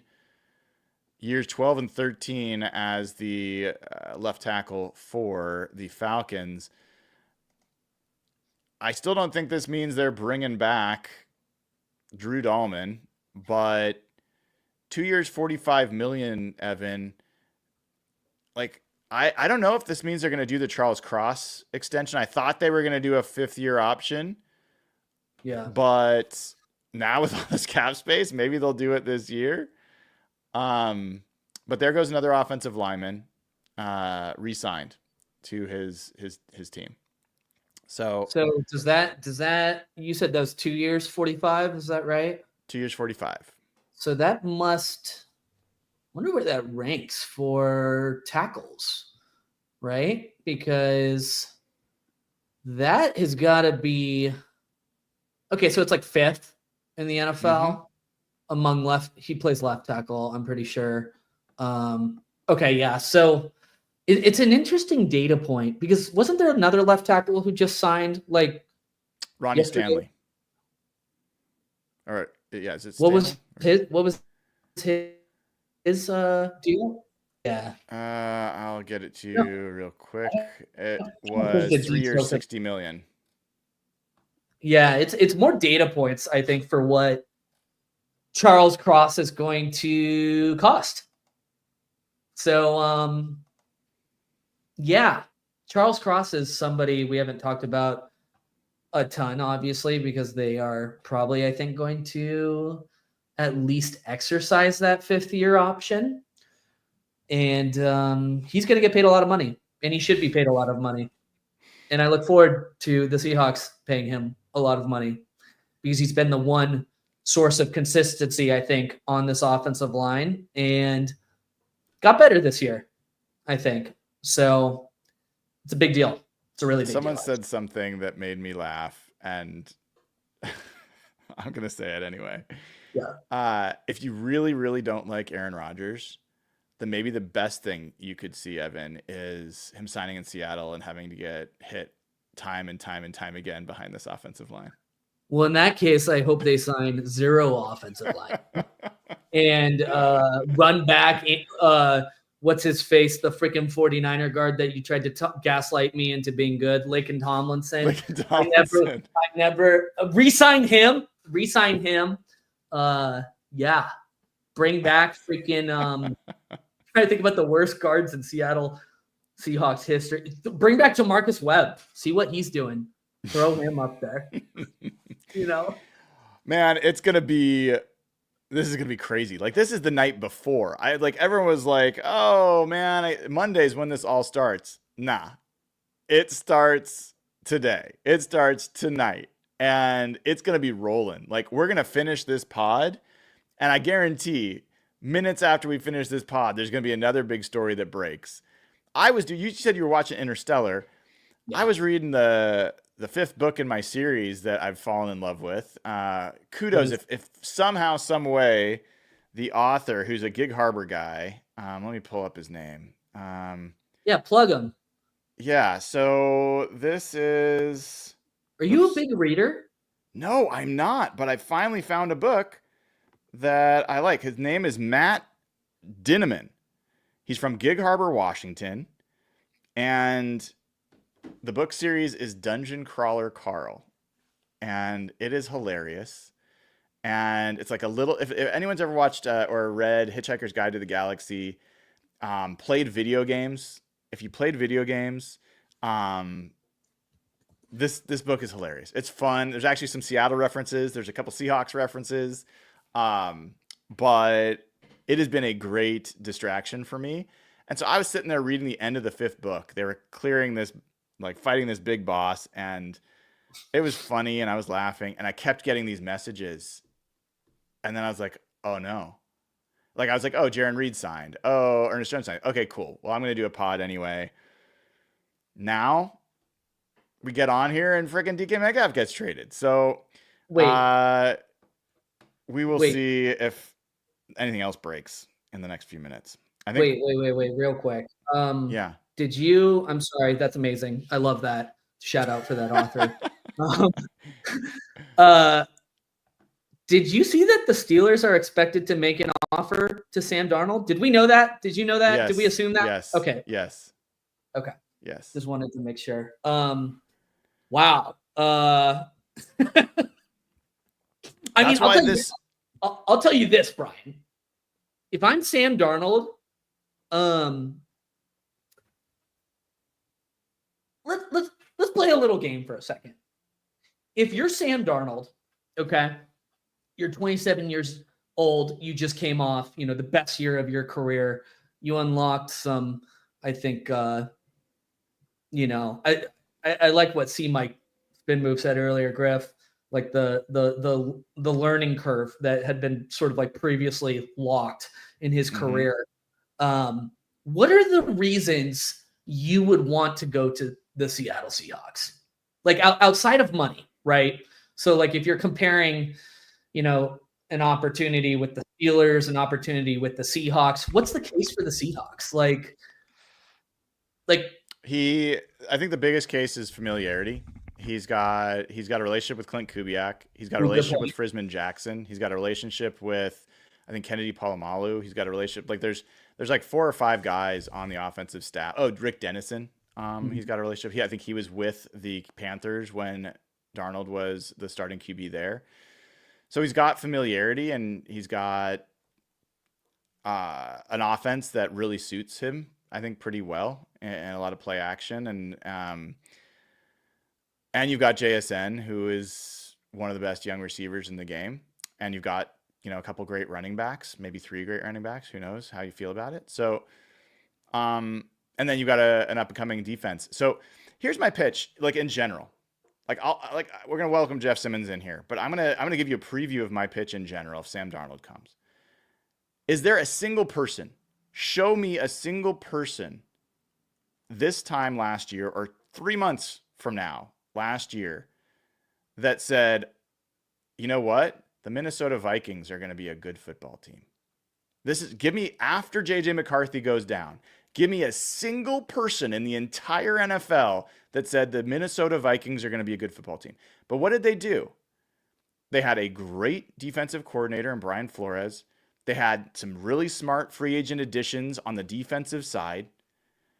They had a good enough offensive line. Their offensive line was not great. Anyone trying to tell me that their offensive line was great is absolutely wrong. And they suffered injury. Their best offensive lineman, Christian Darrisaw, was only playing 7 games.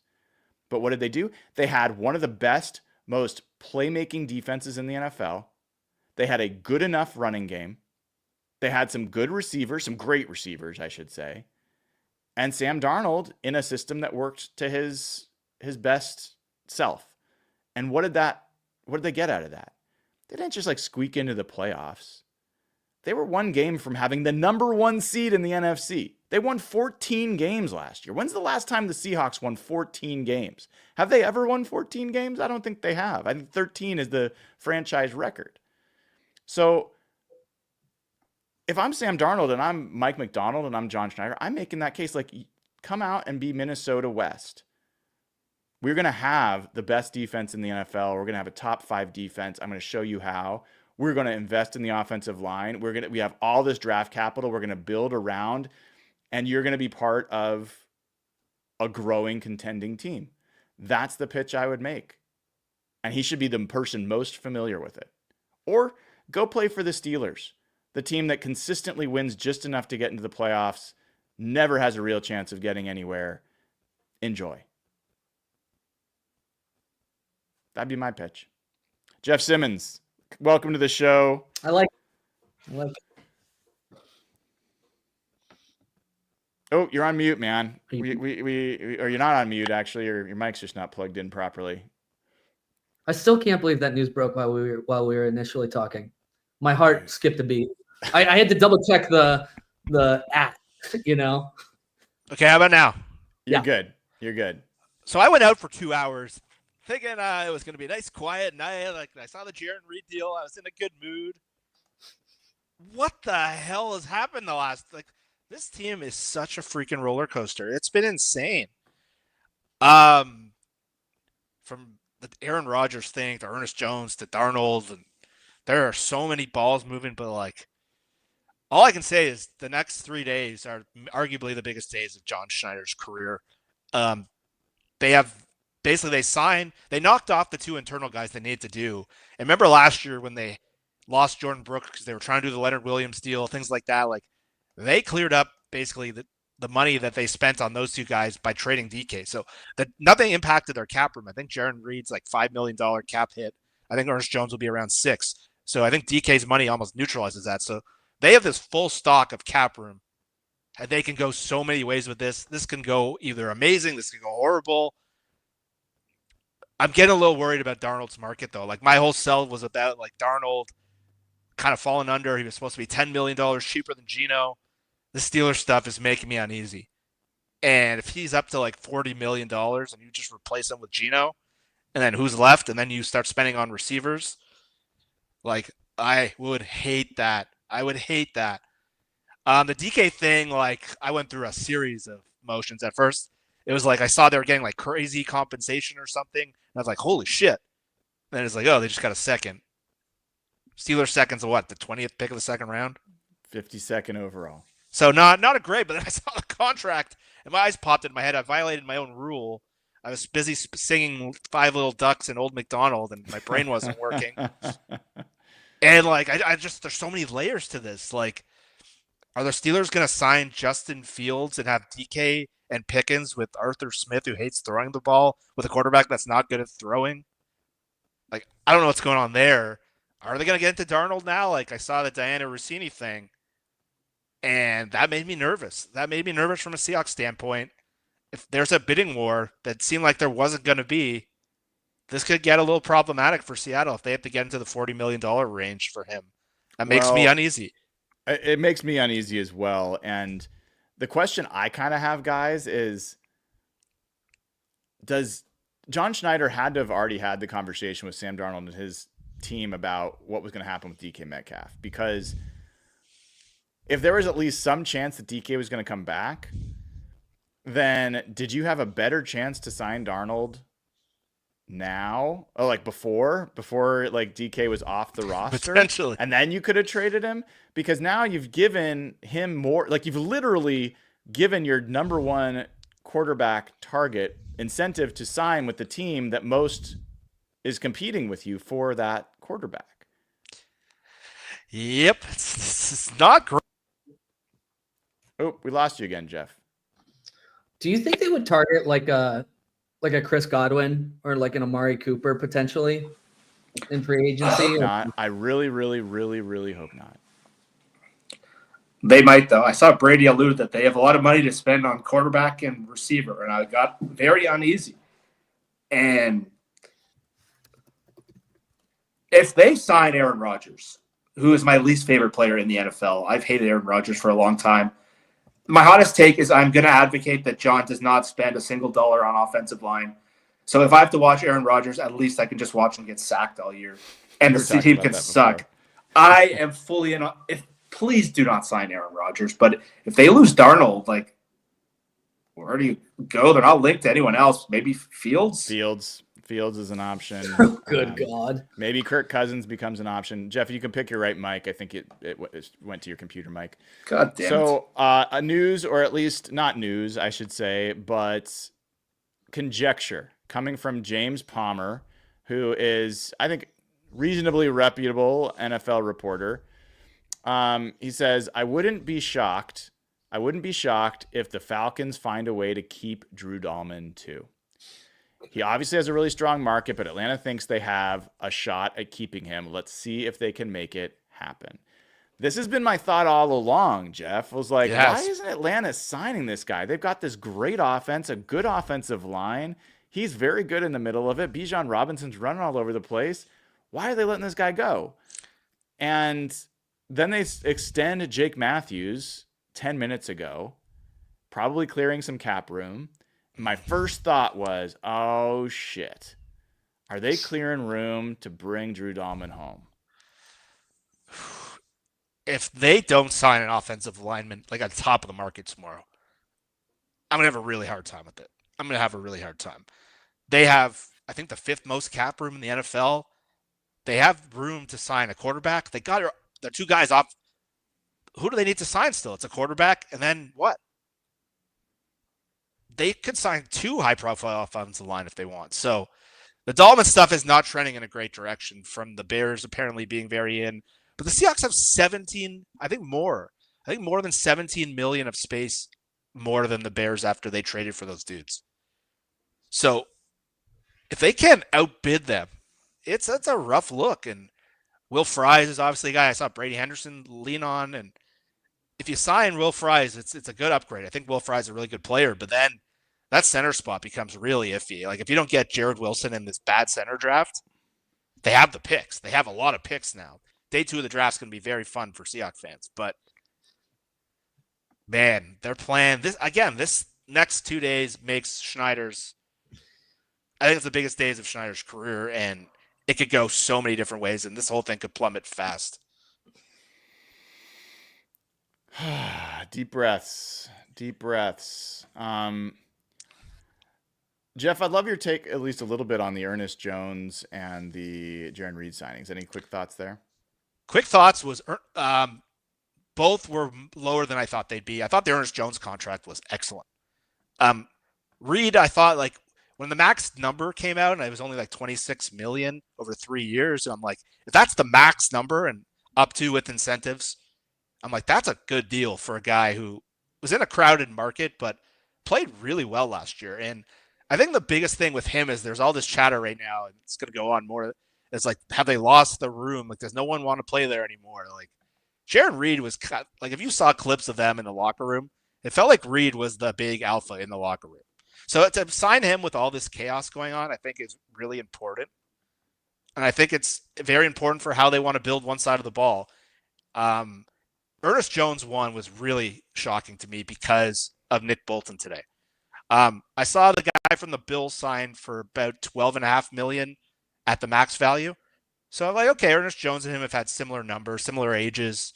That seemed right. Then Bolton got $15 million a year based on the numbers. I think it was a clean $15 million a year. I think Brewer had like the actual breakdown of it. And I saw Griff or someone or you were like, oh crap, like that's going to screw up Ernest Jones' market. And then he came in only $15 million guaranteed. So that's basically a 2-year, $15 million deal. So that's $8.5 million a year, and we'll see. No, $7.5 million a year, and we'll see. It's not, might not even be a 3-year deal. Like if his knee doesn't hold up. So that was the best piece of business the Seahawks have done in terms of a contract to me in a long time. Like the Geno contract. Sorry to cut you off. Did you guys see the Jarran Reed details, contract details? No. Hit us. Yeah, so 2025 cap number 5 million, 2026 cap number 7.5 million, 2027 cap number 9.5 million. That's a $4.5 million signing bonus, 1.5 a year. He has a 2.990 mil base salary in 2025. That's a great deal. So it's an $8 million full guarantee, up to $10 million in total guarantees. That additional $2 million is his 2026 base salary, which will be guaranteed on the 5th day of the 2025 or 2026, 5 days following the 2025 Super League Bowl, league year Super Bowl in 2026. So, It's a pretty damn good deal. It's a very damn good deal. To get those two deals done before the market is pretty impressive. Like to not hit the market to sign what I think is like undervalued deals.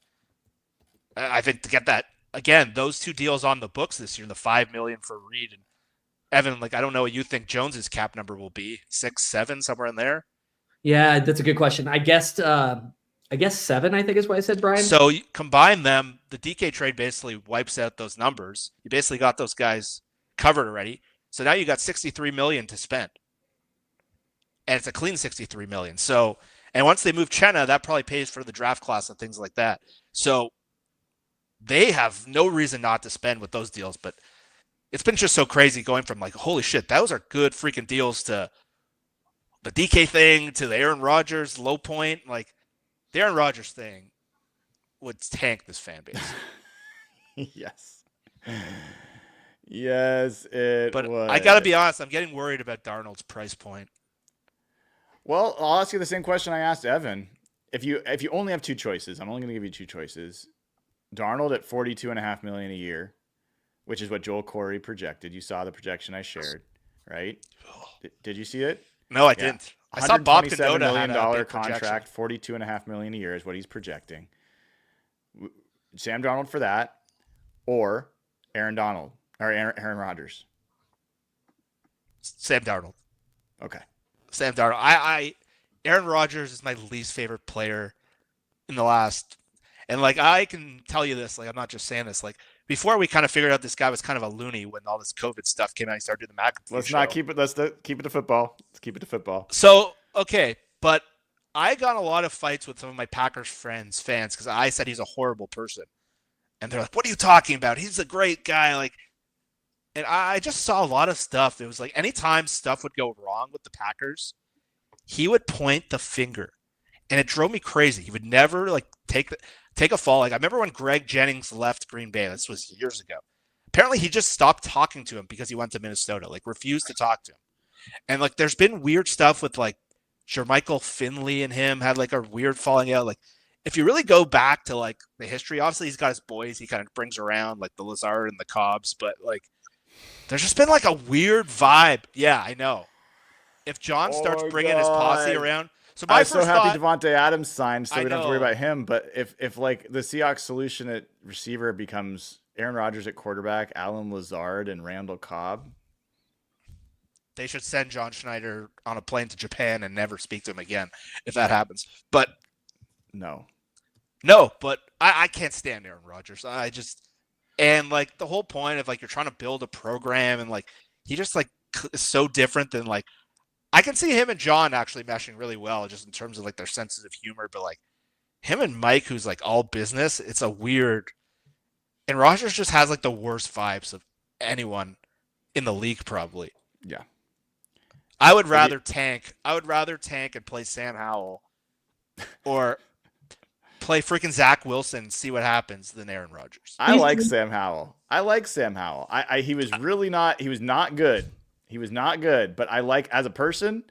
Like I like Sam Howell a lot. And by the way, I watched him. He was, he had built strong relationships in that locker room with receivers and other players. And I would take that. I would take that over Aaron Rodgers. I absolutely do. Yeah. Oh, yeah. I really do not want Kirk Cousins. Like I do not want like a 39-year-old like Kirk Cousins who's like a horse that needs to be put down. Like, well, I did like 2 polls yesterday asking Seahawks fans who they'd prefer, and I couldn't do all the options in one list. So I had to do it separately. And let me see if I can find it real quick. But what I could tell you is people, okay, here they are. First one was, of these choices, which would you hope that they'd explore? Sam Darnold, Justin Fields, Aaron Rodgers, or Joe Milton? Yes, I put Joe Milton in the list. Suck it. And it was 30% Aaron Darnold, 35% Justin Fields, 7% Aaron Rodgers, and 28% Joe Milton. So Aaron Rodgers, a distant fourth. I did a second one, and I swapped out Aaron Rodgers for Kirk Cousins. Almost the same results. Justin Fields, again, number one in the results. Sam Darnold, again, number two. And Joe Milton, number three. Kirk Cousins was 7%. So they both got very little support. And so, yeah, I don't think you're going to get people excited by going from old to older and worse. Yeah. Like, what is that? Like, what are you selling people? And so, yeah, I think we've hit the Aaron Darnold thing. God, I keep saying that. Should we just put Aaron Donald at quarterback? Yeah. Yeah, we've hit the Aaron Rodgers thing. You know, I think we beat it like as much as we can. So, I don't know, guys. My gut, I'm expecting Drew Dalman to sign back with the Falcons. I'm not even sure the Seahawks are in on Drew Dalman. And so then it is so precarious, guys. Like, if we don't hear Will Fries and Sam Darnold or Mekhi Becton, which would be at least like, I'd be excited about it, even if I'm not sure about it. Like, I'd be excited about it. If we don't hear those two, like of those three names, two of them called, I think the Seahawks are in a lot of trouble. A lot of trouble. For 2025 or in general? Well, I think they'll have a new general manager. This might be they suck this year. It's not the worst thing in the world. I think it is. I mean, I know, like, there's a lot of folks that are like anti-John Schneider. I'm not anti-John Schneider. I'm not like gonna come to his defense at every situation. I'm a Seahawks fan. I want the Seahawks to win, and I think the best thing for the Seahawks is to be better this year than they were last year. 100%. I think the best thing for the Seahawks is to get a young quarterback that doesn't play this year and develops and maybe can surpass the veteran in a year or two.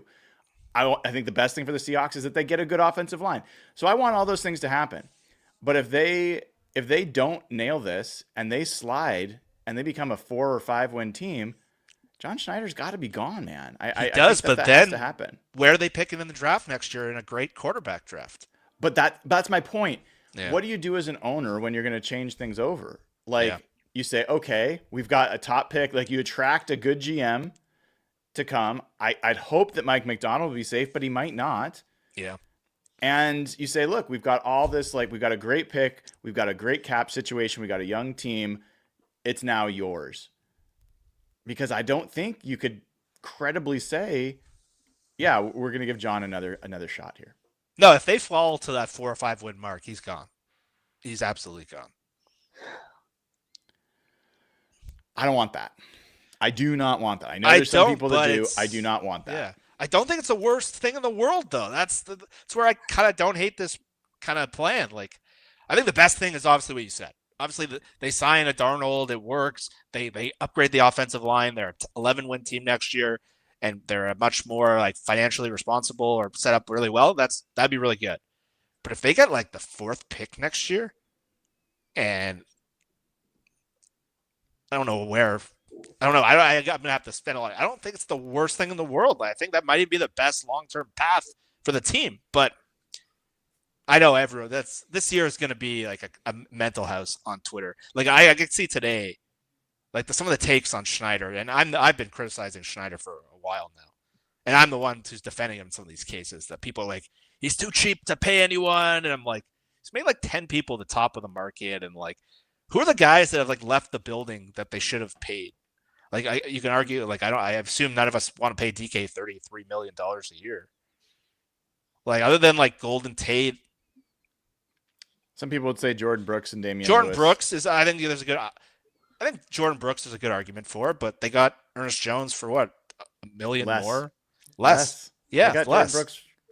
I think. Well, Jordan Brooks, I think, is like 7.5, 8, and I think that's about what Ernest Jones is going to be. Yeah, so Yeah, only 15. I think you can make a guaranteed. case for Brooks for sure. But other than that, like there aren't a lot of guys they really should have. Like maybe you say they should have paid Sherman and kept him for the last couple of years. Like he was so productive with San Francisco, but I think that was a Russ thing more than anything else. But anyway, I'm getting out of hand here. But like, so how did you guys feel about the DK? Like I wasn't on. Like, were you pissed? Were you shocked? Like not the best return I was wanting. I wanted more. Yeah, that's how I felt. It's in the realm of not a disaster, but it's disappointing. That's how I felt. I was pissed until it's good, but it's not great. I wanted more, like Brian, but seeing again the initial contract details of $33 million a year, we need to see what the full and total guarantee is. But again, new money APY, it doesn't matter, like in the grand scheme of things, a whole lot, but it ranks him as the third ranked receiver in the NFL, right? So they tacked on that's literally behind Justin Jefferson and CeeDee Lamb in terms of APY. Again, we have to see the guarantees, but that's a lot of money. And they basically gave him, you're seeing it reported as 5 years, 150. That's not really true. It's 4 years, 132 million extension on top of the remaining year that he has left on his deal. So he's got 5 more years, but they gave him 4 years, 132 million, I believe it was, in new money. We'll see how that's structured, but I on the surface, my gut tells me I'm happy Seattle did not pay that money. So,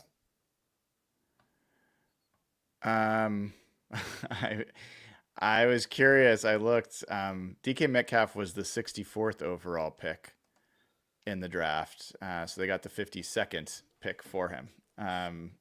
So that's kind of interesting after all these years. Roughly the same draft status or draft value after all these years. You know what's going to be interesting in Pittsburgh is George Pickens and DK Metcalf in the same locker room. They always have the craziest receivers too. Like, and I don't know who's playing quarterback there. If they get like Justin Field as Russ, is it Darnold? Like my first thought is they could probably sign Russ now. Like him and DK are super tight. So I don't know if you know this. Russell and his wife Ciara introduced DK to his, I don't know if they're married yet, but fiance, pending wife, I don't know. I think there's real suspicion that he will return to Pittsburgh.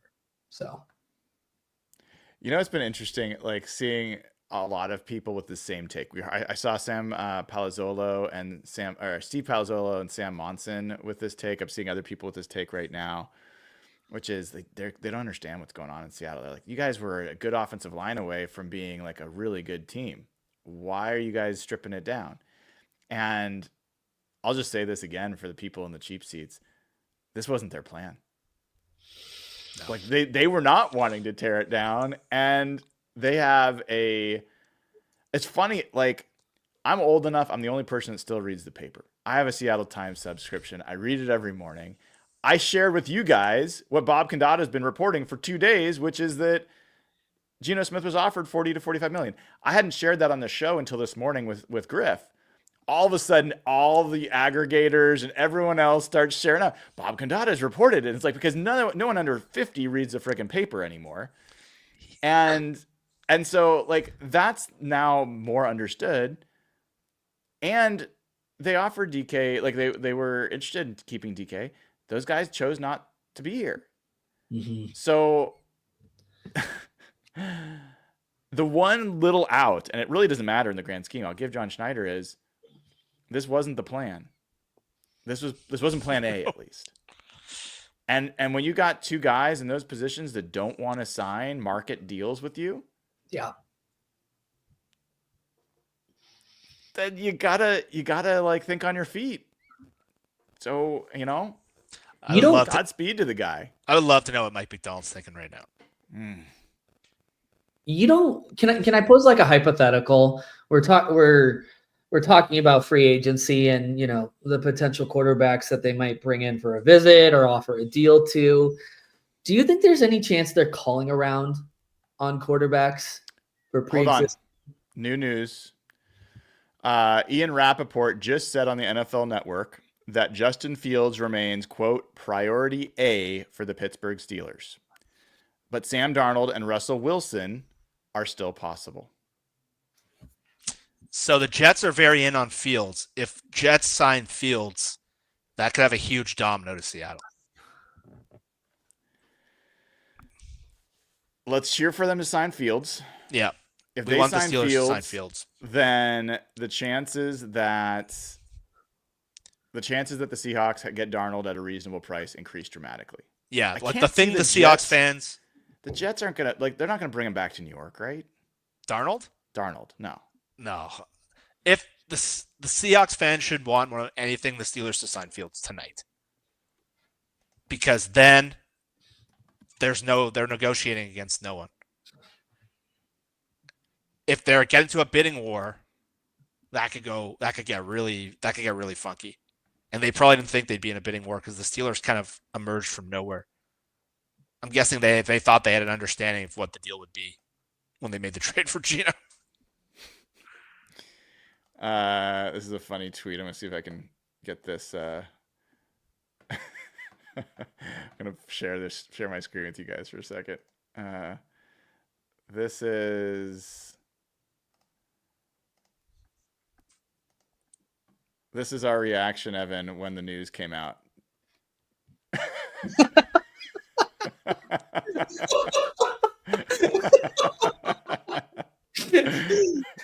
Well, I've been spam refreshing Twitter for like the past hour and a half. So love that. That comes from I don't know what his handle is. HEO6SKN. That's incredible.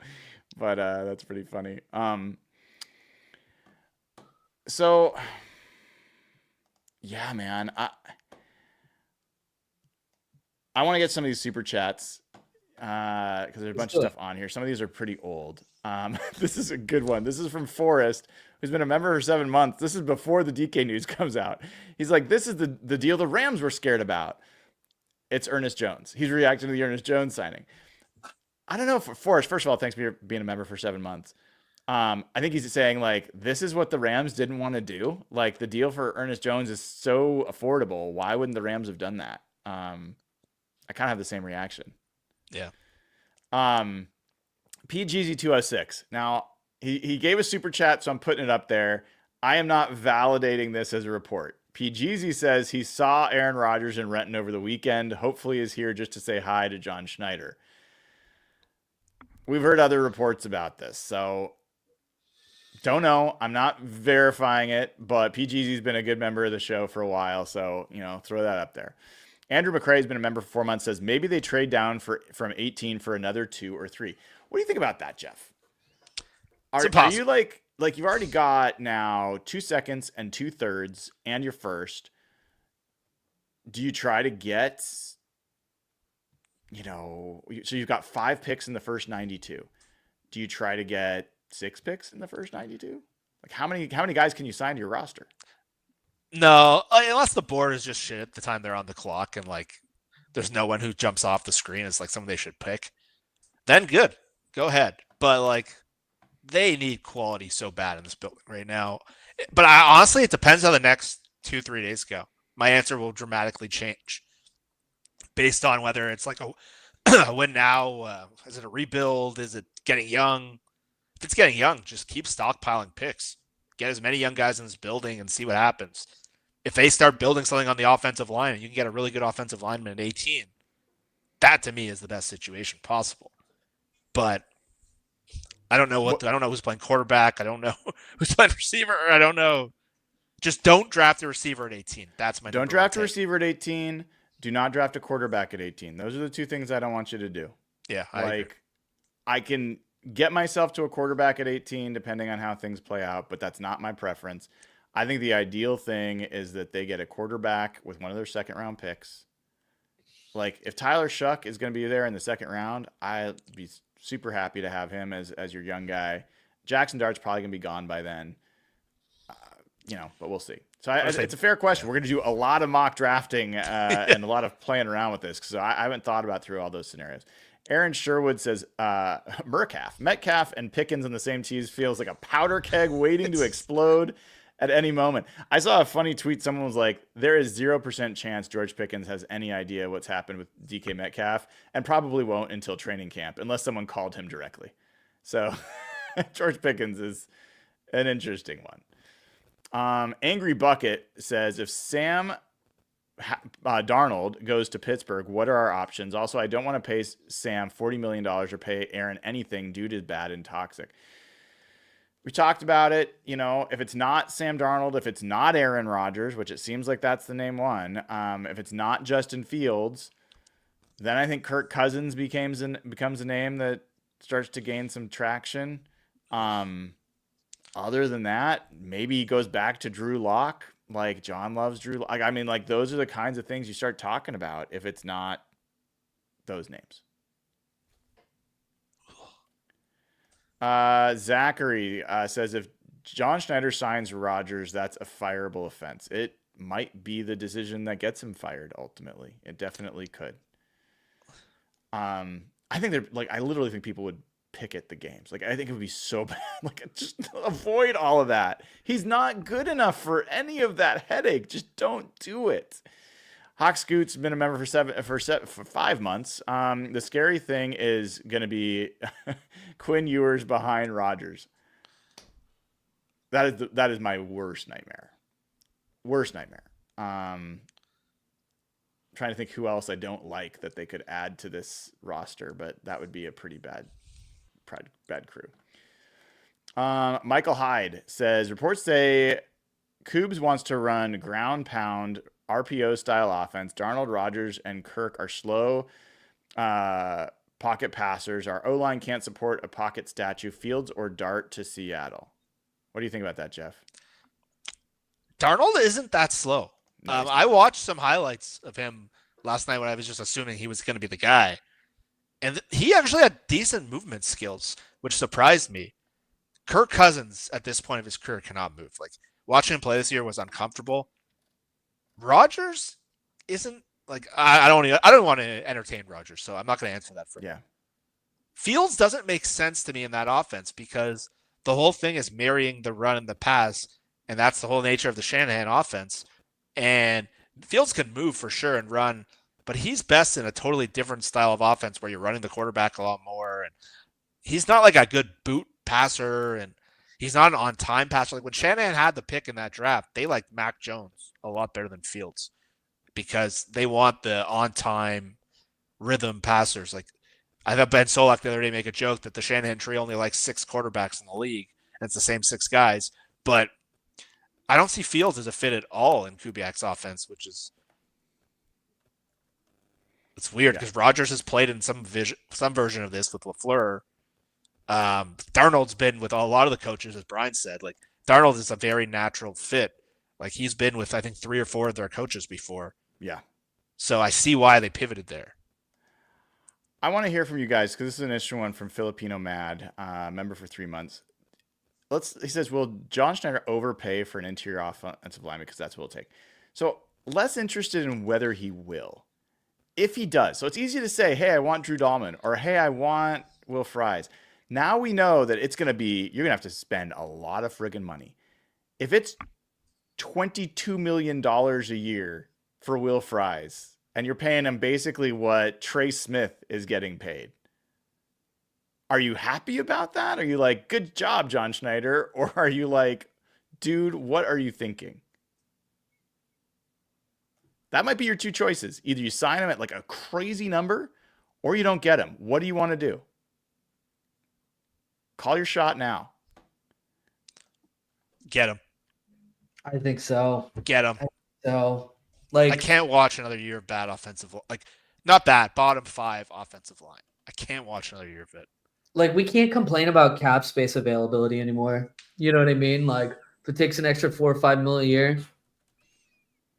they don't have a lot of needs. Like, where are they spending this cap space? Like, Exactly. they're very young. Like, their extensions won't really hit until next year. What's like? Are you going to sign Tevin Jenkins and James Daniels and feel good? Like,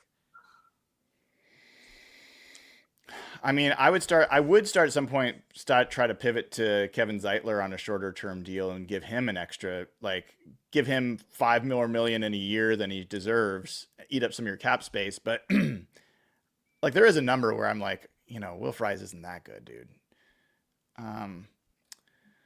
All right, next question here. Dogzilla Monster. Aaron being in Renton today pisses me off. I think we've talked about that a lot. is that confirmed? It's a lot of reports of it. Board Skyler says, I think Elijah Moore would be a good pickup. You guys have any feeling about Elijah Moore?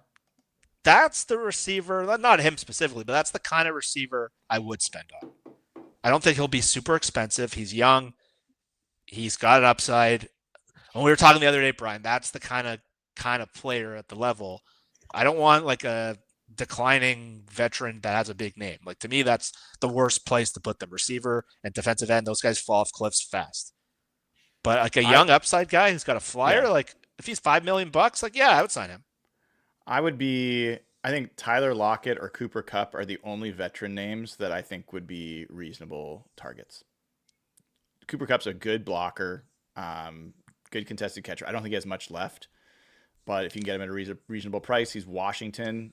Like, there's Washington ties. So those are the only two guys that, for me, I'm not opposed to bringing Tyler Lockett back. I would think about it at this point. Yeah. You got plenty of cap space to do that. Gamekeeping. There's a world where Trevor Lawrence is available? No. Nope. Liam Cohen really wants to work with Trevor Lawrence. Dougzilla comes back. Is Dalman any good at blocking in the punting game? Good one, dude. Well said. John Schneider, hero or goat? Well, we're going to find out together in the next few days. Sorry, keep going through this. Yeah. Jump in. I guess we keep talking about like the decisions John Schneider makes over the next day or two, the next, this off season could get him fired or not. The reality is like you said, Brian, DK Metcalf, this was not their plan. DK Metcalf and Geno Smith, basically, it seems like, actively participated in their relocation efforts. Yep. This was not the plan. Yep. So with that in mind, does Jody and this ownership group, Bert Kold, all those people, does this give John Schneider like a leash that is semi-reset to a perspective? Like, if this was not the plan, you don't. No. That's not how it works. You don't think. You don't get to say, these guys didn't want to play for us, so now we're bad. Like, no, that's not how it works. Like, the only way it would work. You have to have plan A, plan B. You have to, if you really think they were that critical, you had to have built the relationship with the player and the agent to have kept them. Like, you're either winning or you're not. Period. Yeah, unless they like really sold that they might take Dart at 18, and that's going to take some time. That would be the only one. That would be the only sell, internally to ownership.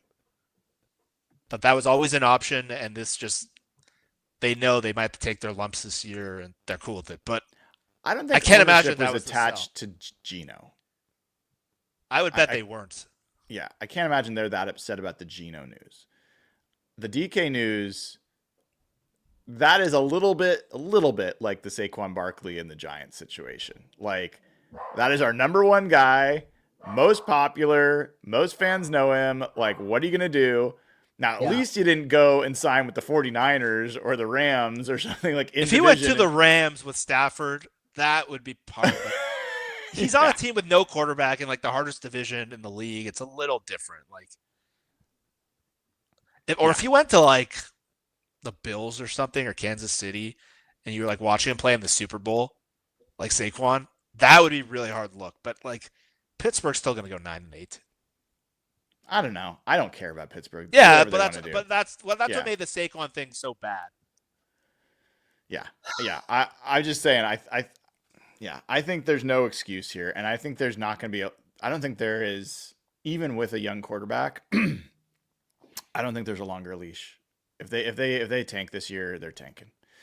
Jayon said, "Can't stand Kumar or can't stand Rodgers." Isn't the answer to? Isn't an answer to if he's a better QB than Darnold? I think he's already? asking like because we hate Rodgers, we're not actually answering the question. He's not better than Darnold. Not He's even not better close. than Darnold on They any won level. 5 games last year. We watched them like- both play Seattle last year. If you look at, I mean, we could go through all their advanced numbers. Like Rodgers. So I'll give you one beat on this. Rodgers has 2 throws that he makes. He makes a fade, like down the sideline, or he makes. I'm forgetting. There's basically 2 throws that he's got in his arsenal, and he just decides and chucks it. And if you watch him play, like everything's a go ball or this other throw that I'm spacing on, it's driving me nuts that I'm forgetting what it is.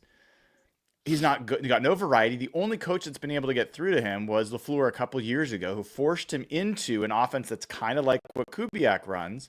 Mm-hmm. But he was the head coach, and he was also the offensive mind. And then he lost it with Rodgers. Rodgers started going outside that offense again, and it wasn't working, and they got rid of him because he just really eroded again. With the Jets, he basically would not allow any offensive coach to take any route. He kind of did whatever he wanted to do, and he wasn't that good. So Rodgers, I mean, I watched a lot of Rodgers getting ready for that Jets-Seahawks game, and I was like, man, this guy's not that good anymore. So, yeah, he's not a good player. He's just not good. It has nothing to do with all the other stuff. I mean, that too, but... And another weird angle to the Seahawks is Rodgers and Garrett Wilson really did not mesh. Yeah. Who's one of Garrett Wilson's best friends in the league? JSN. I don't think he would take very fondly to that news. Like, basically, Wilson wasn't going to go back if they brought back Rodgers.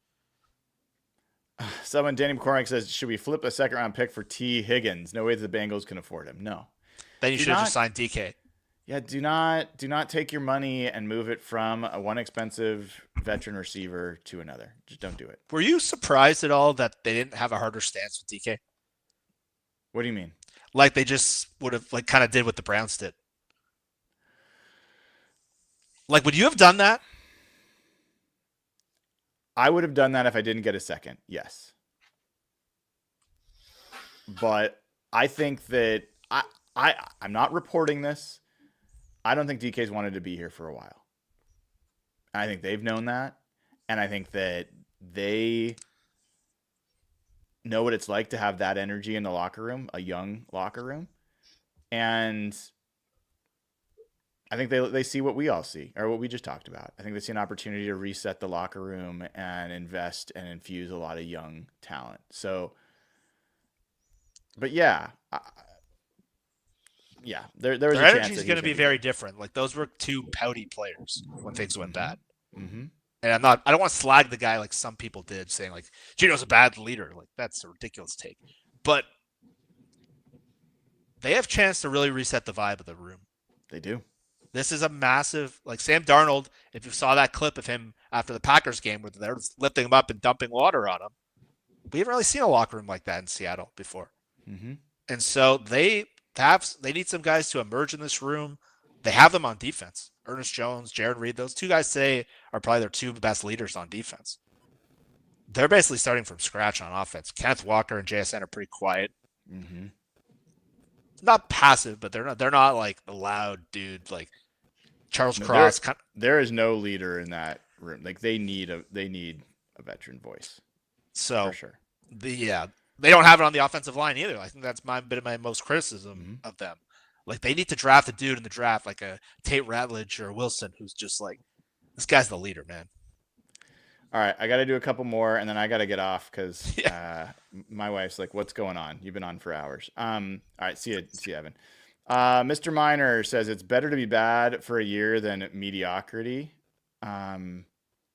Sure. I don't know that that's how it works. I don't think you get to choose when you come in and out of mediocrity or choose when you get in and out of being bad. Tanking doesn't work in football, unfortunately. Like, I love the idea of it, like positioning yourself for a quarterback draft, but like, look at the Jaguars with Trevor Lawrence. The Bengals have had Burrow. They've still had one good year basically with him, 2 good years. The Bears we saw last year with Caleb Williams. I think the Bears are going to be set up a lot better with Ben Johnson, but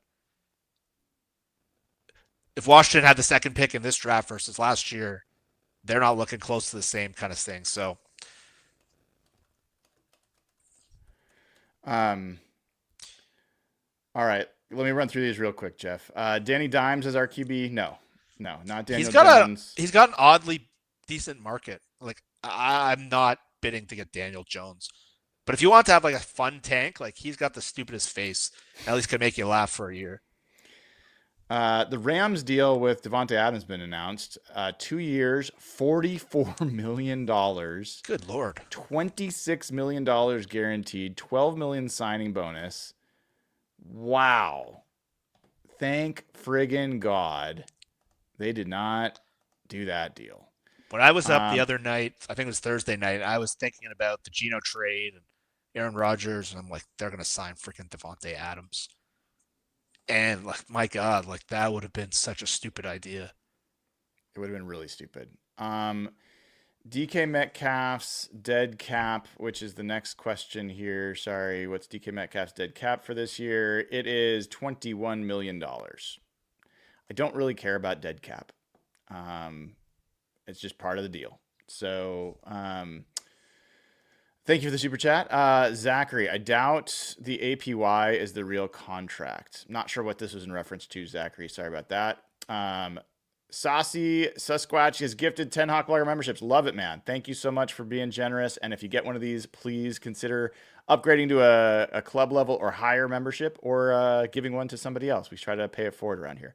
Eric Gilbertson. Many of our picks are 28th or later, so the way I see it is 1 first, 2 seconds, 1 third. Well, they actually have 2 thirds, 1 fourth, 1. I'm confused. How does this work? No, I don't think. But why is the third, fourth? I think now, he's saying that because the third round we got for Russ is 90, or for Geno is 92. But there's 32 teams in the league. Round pick, like, no. Sorry, it's 1 first, 2 seconds, 2 thirds. It's essentially where Dominic Pooney went last year. Like, yeah. It's a legitimate third round pick. Jeremy J, member for 4 months. Pickens and TJ Watt are both in their final year. Yeah. I don't see that. I mean, Pickens. You're gonna make a separate trade? You're gonna give them their pick back? You're not gonna go get either of those guys. I'm surprised they couldn't have pulled like one of those rookie receivers from Pittsburgh, like a Roman Wilson or something. Would have done shit though, but like no. Yeah, I'm not so worried about that part. Bernie says, really appreciate your live coverage, all the action guys. Love the different viewpoints. And Brian, this daily stretch of shows you have going is impressive. Keep up the great work. Well, appreciate you, man. Thank you, Bernie. Appreciate you. Super Sauce XL, regardless of position need, who would be the best free agent available? Bosa, Mack, Milton, Williams, Joey Bosa, Khalil Mack, Milton Williams. Any of those guys that you would want them to go after, Jeff? Like for the Seahawks or in general? I think let's just talk about for the Seahawks. Of just those guys? Of just those guys. Khalil Mack. Including Price. Khalil Mack, probably. Yeah. Milton Williams would have made sense if they didn't sign Jarran Reed, but then you're paying 3 defensive tackles. That doesn't make any sense. So they just need a nose tackle. They should just draft a nose tackle. They should draft Bobby Brown or draft. Bobby Brown would interest me, but like if they're making big free agent expenditures, they should be making them on offense. Yeah. Agreed. Cuvée 1, and people have talked about culture, etc. Not saying there's a fire at the VMAC, but there's definitely smoke. 2 players want out at the same time. Is this an indictment, and who's being indicted? This is a longer conversation, and I don't have a ton of time for it. Here's what I'll say. I think I said this online. Culture comes from multiple sources, and the primary source of setting a culture is the players, especially the best players in the room.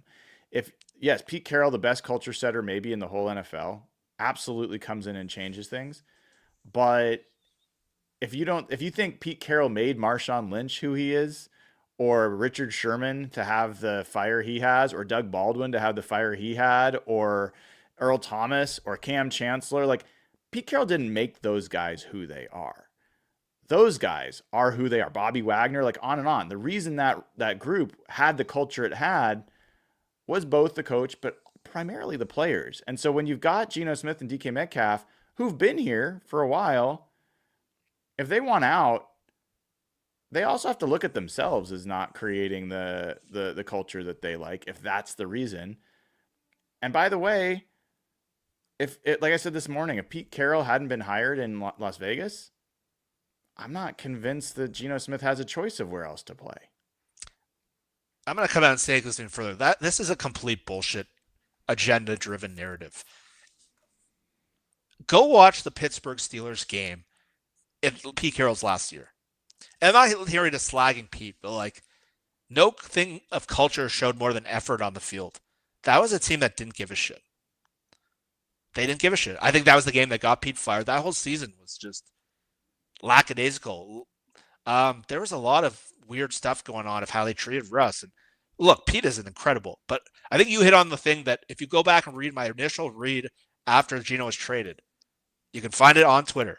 My first thought was this trade does not happen if Pete Carroll's not back in the NFL. So I think there was a series of two events that are very convenient that is causing people to think this way. If culture was an issue, I don't think Ernest Jones is coming back. He could hit the market. Is Jarran Reed coming back? Like, that guy is the culture of the team. Like, the defensive guys, like, listen to Witherspoon talk about. I think what happened, Geno went to the combine. His people, one of the things that happens at the combine is there's a lot of back channeling. Pete is probably his most beloved coach. He ultimately saved his career. If I'm Geno and I could play in a dome with Pete Carroll, I'm probably going to do it.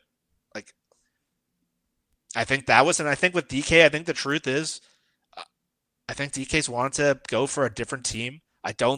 From what I was told, and I don't want to burn anything that you've been told specifically, because I don't know if you've been told, but some people have DM'd me that Geno and DK have had a rocky last couple years. And so I don't think this is connected at all. I think people want to connect everything. I think there's a lot of people who would be thrilled to be back here. I don't think there's some culture issue going on. I think Geno had Pete Carroll emerge, and I think DK essentially had his contract point to get what he wanted. Yeah, I think that's right. Tizza says, possibly we trade up for Ward or Sanders in the first round. I really hope not. Like Ward, absolutely not. He might end up going number one zero overall. Chance of that. And Sanders, I'm on record. I don't think this is the guy you should be making big moves for. I just don't. I don't think the gap between Sanders and Dart or Shuck or some of these other guys is nearly as big as fans think it is. He's got a bigger name. He definitely doesn't have a bigger arm. I know. So I'm against it. But is it possible? Though they have ammunition if they want to move up a little bit, sure. Yeah, I think Sanders is going to slide. I don't think they'll even have to move up if they want. That's the thing with Sanders. You might not even if he gets through the Giants pick. I don't think you have to move up. The Raiders have a quarterback. Trading up for sure Sanders would be a pretty hard sell. But zero chance on Ward. Has John Schneider asked Jody about drafting Willie Lampkin? No, I doubt it. But if you missed that interview, that was great. I think this was on Friday. Gosh, there's been so many shows since then. Willie Lampkin's awesome. Hope he shows up here in Seattle. Ocean Hills Detailing. What would it cost to bring Drew Lock back? It would cost my soul, is what it would cost. Like He sucks. He's not a good quarterback. He's a great dude. Great dude, easy to cheer for, but not easy to believe in. Like, there's a reason his name hasn't even surfaced in any of these articles. Yeah, he's not even that good of a backup quarterback. So I mean, price, I don't know, 5-6 million maybe. Vukasin says, you think there's a chance John goes big on Cam Ward, first overall pick? No, I don't think there's any chance. If John wants to blowtorch his future, that would be a good way. Robbie Red Schneider should draft Bo Callahan. Why? What? Bo Callahan is a fictional character from the movie Draft Day, and he was supposed to go number 1 overall, but the Browns got uncomfortable because none of his teammates showed up to his birthday party. So they thought he was a low character individual, and he slipped in the draft. I think the Seahawks ended up with him. Funny. I'm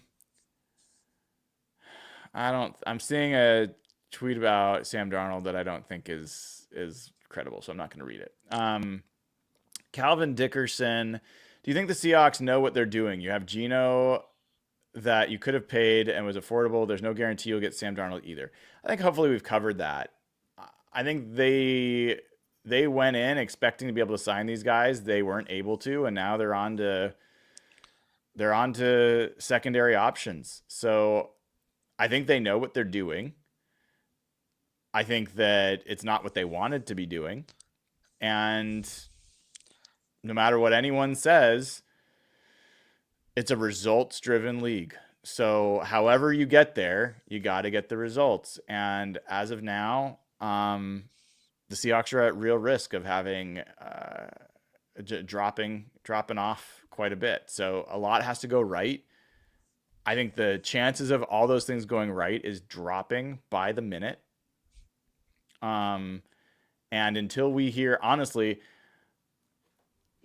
I think the biggest domino is Darnold.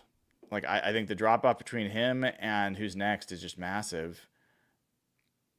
And then Will Fries is probably the next biggest domino. And if they don't get him, could be real rough. Personally, I see a path on the offensive line. I think people will freak out about it. I see a path on the offensive line with the draft picks that they've got now where they could end up with some really good young linemen to add to this group.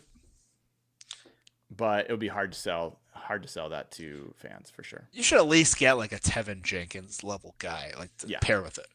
Yeah. James Daniels even, just to have something. Yeah. But they're definitely going to get a vet offensive line. There's no doubt about it. If you're investing $40 million in Darnold, you better plan to invest in the offensive line. All right, dude. I got to run. Yeah. Thank you. That was Jeff Simmons at Evan Hill as well.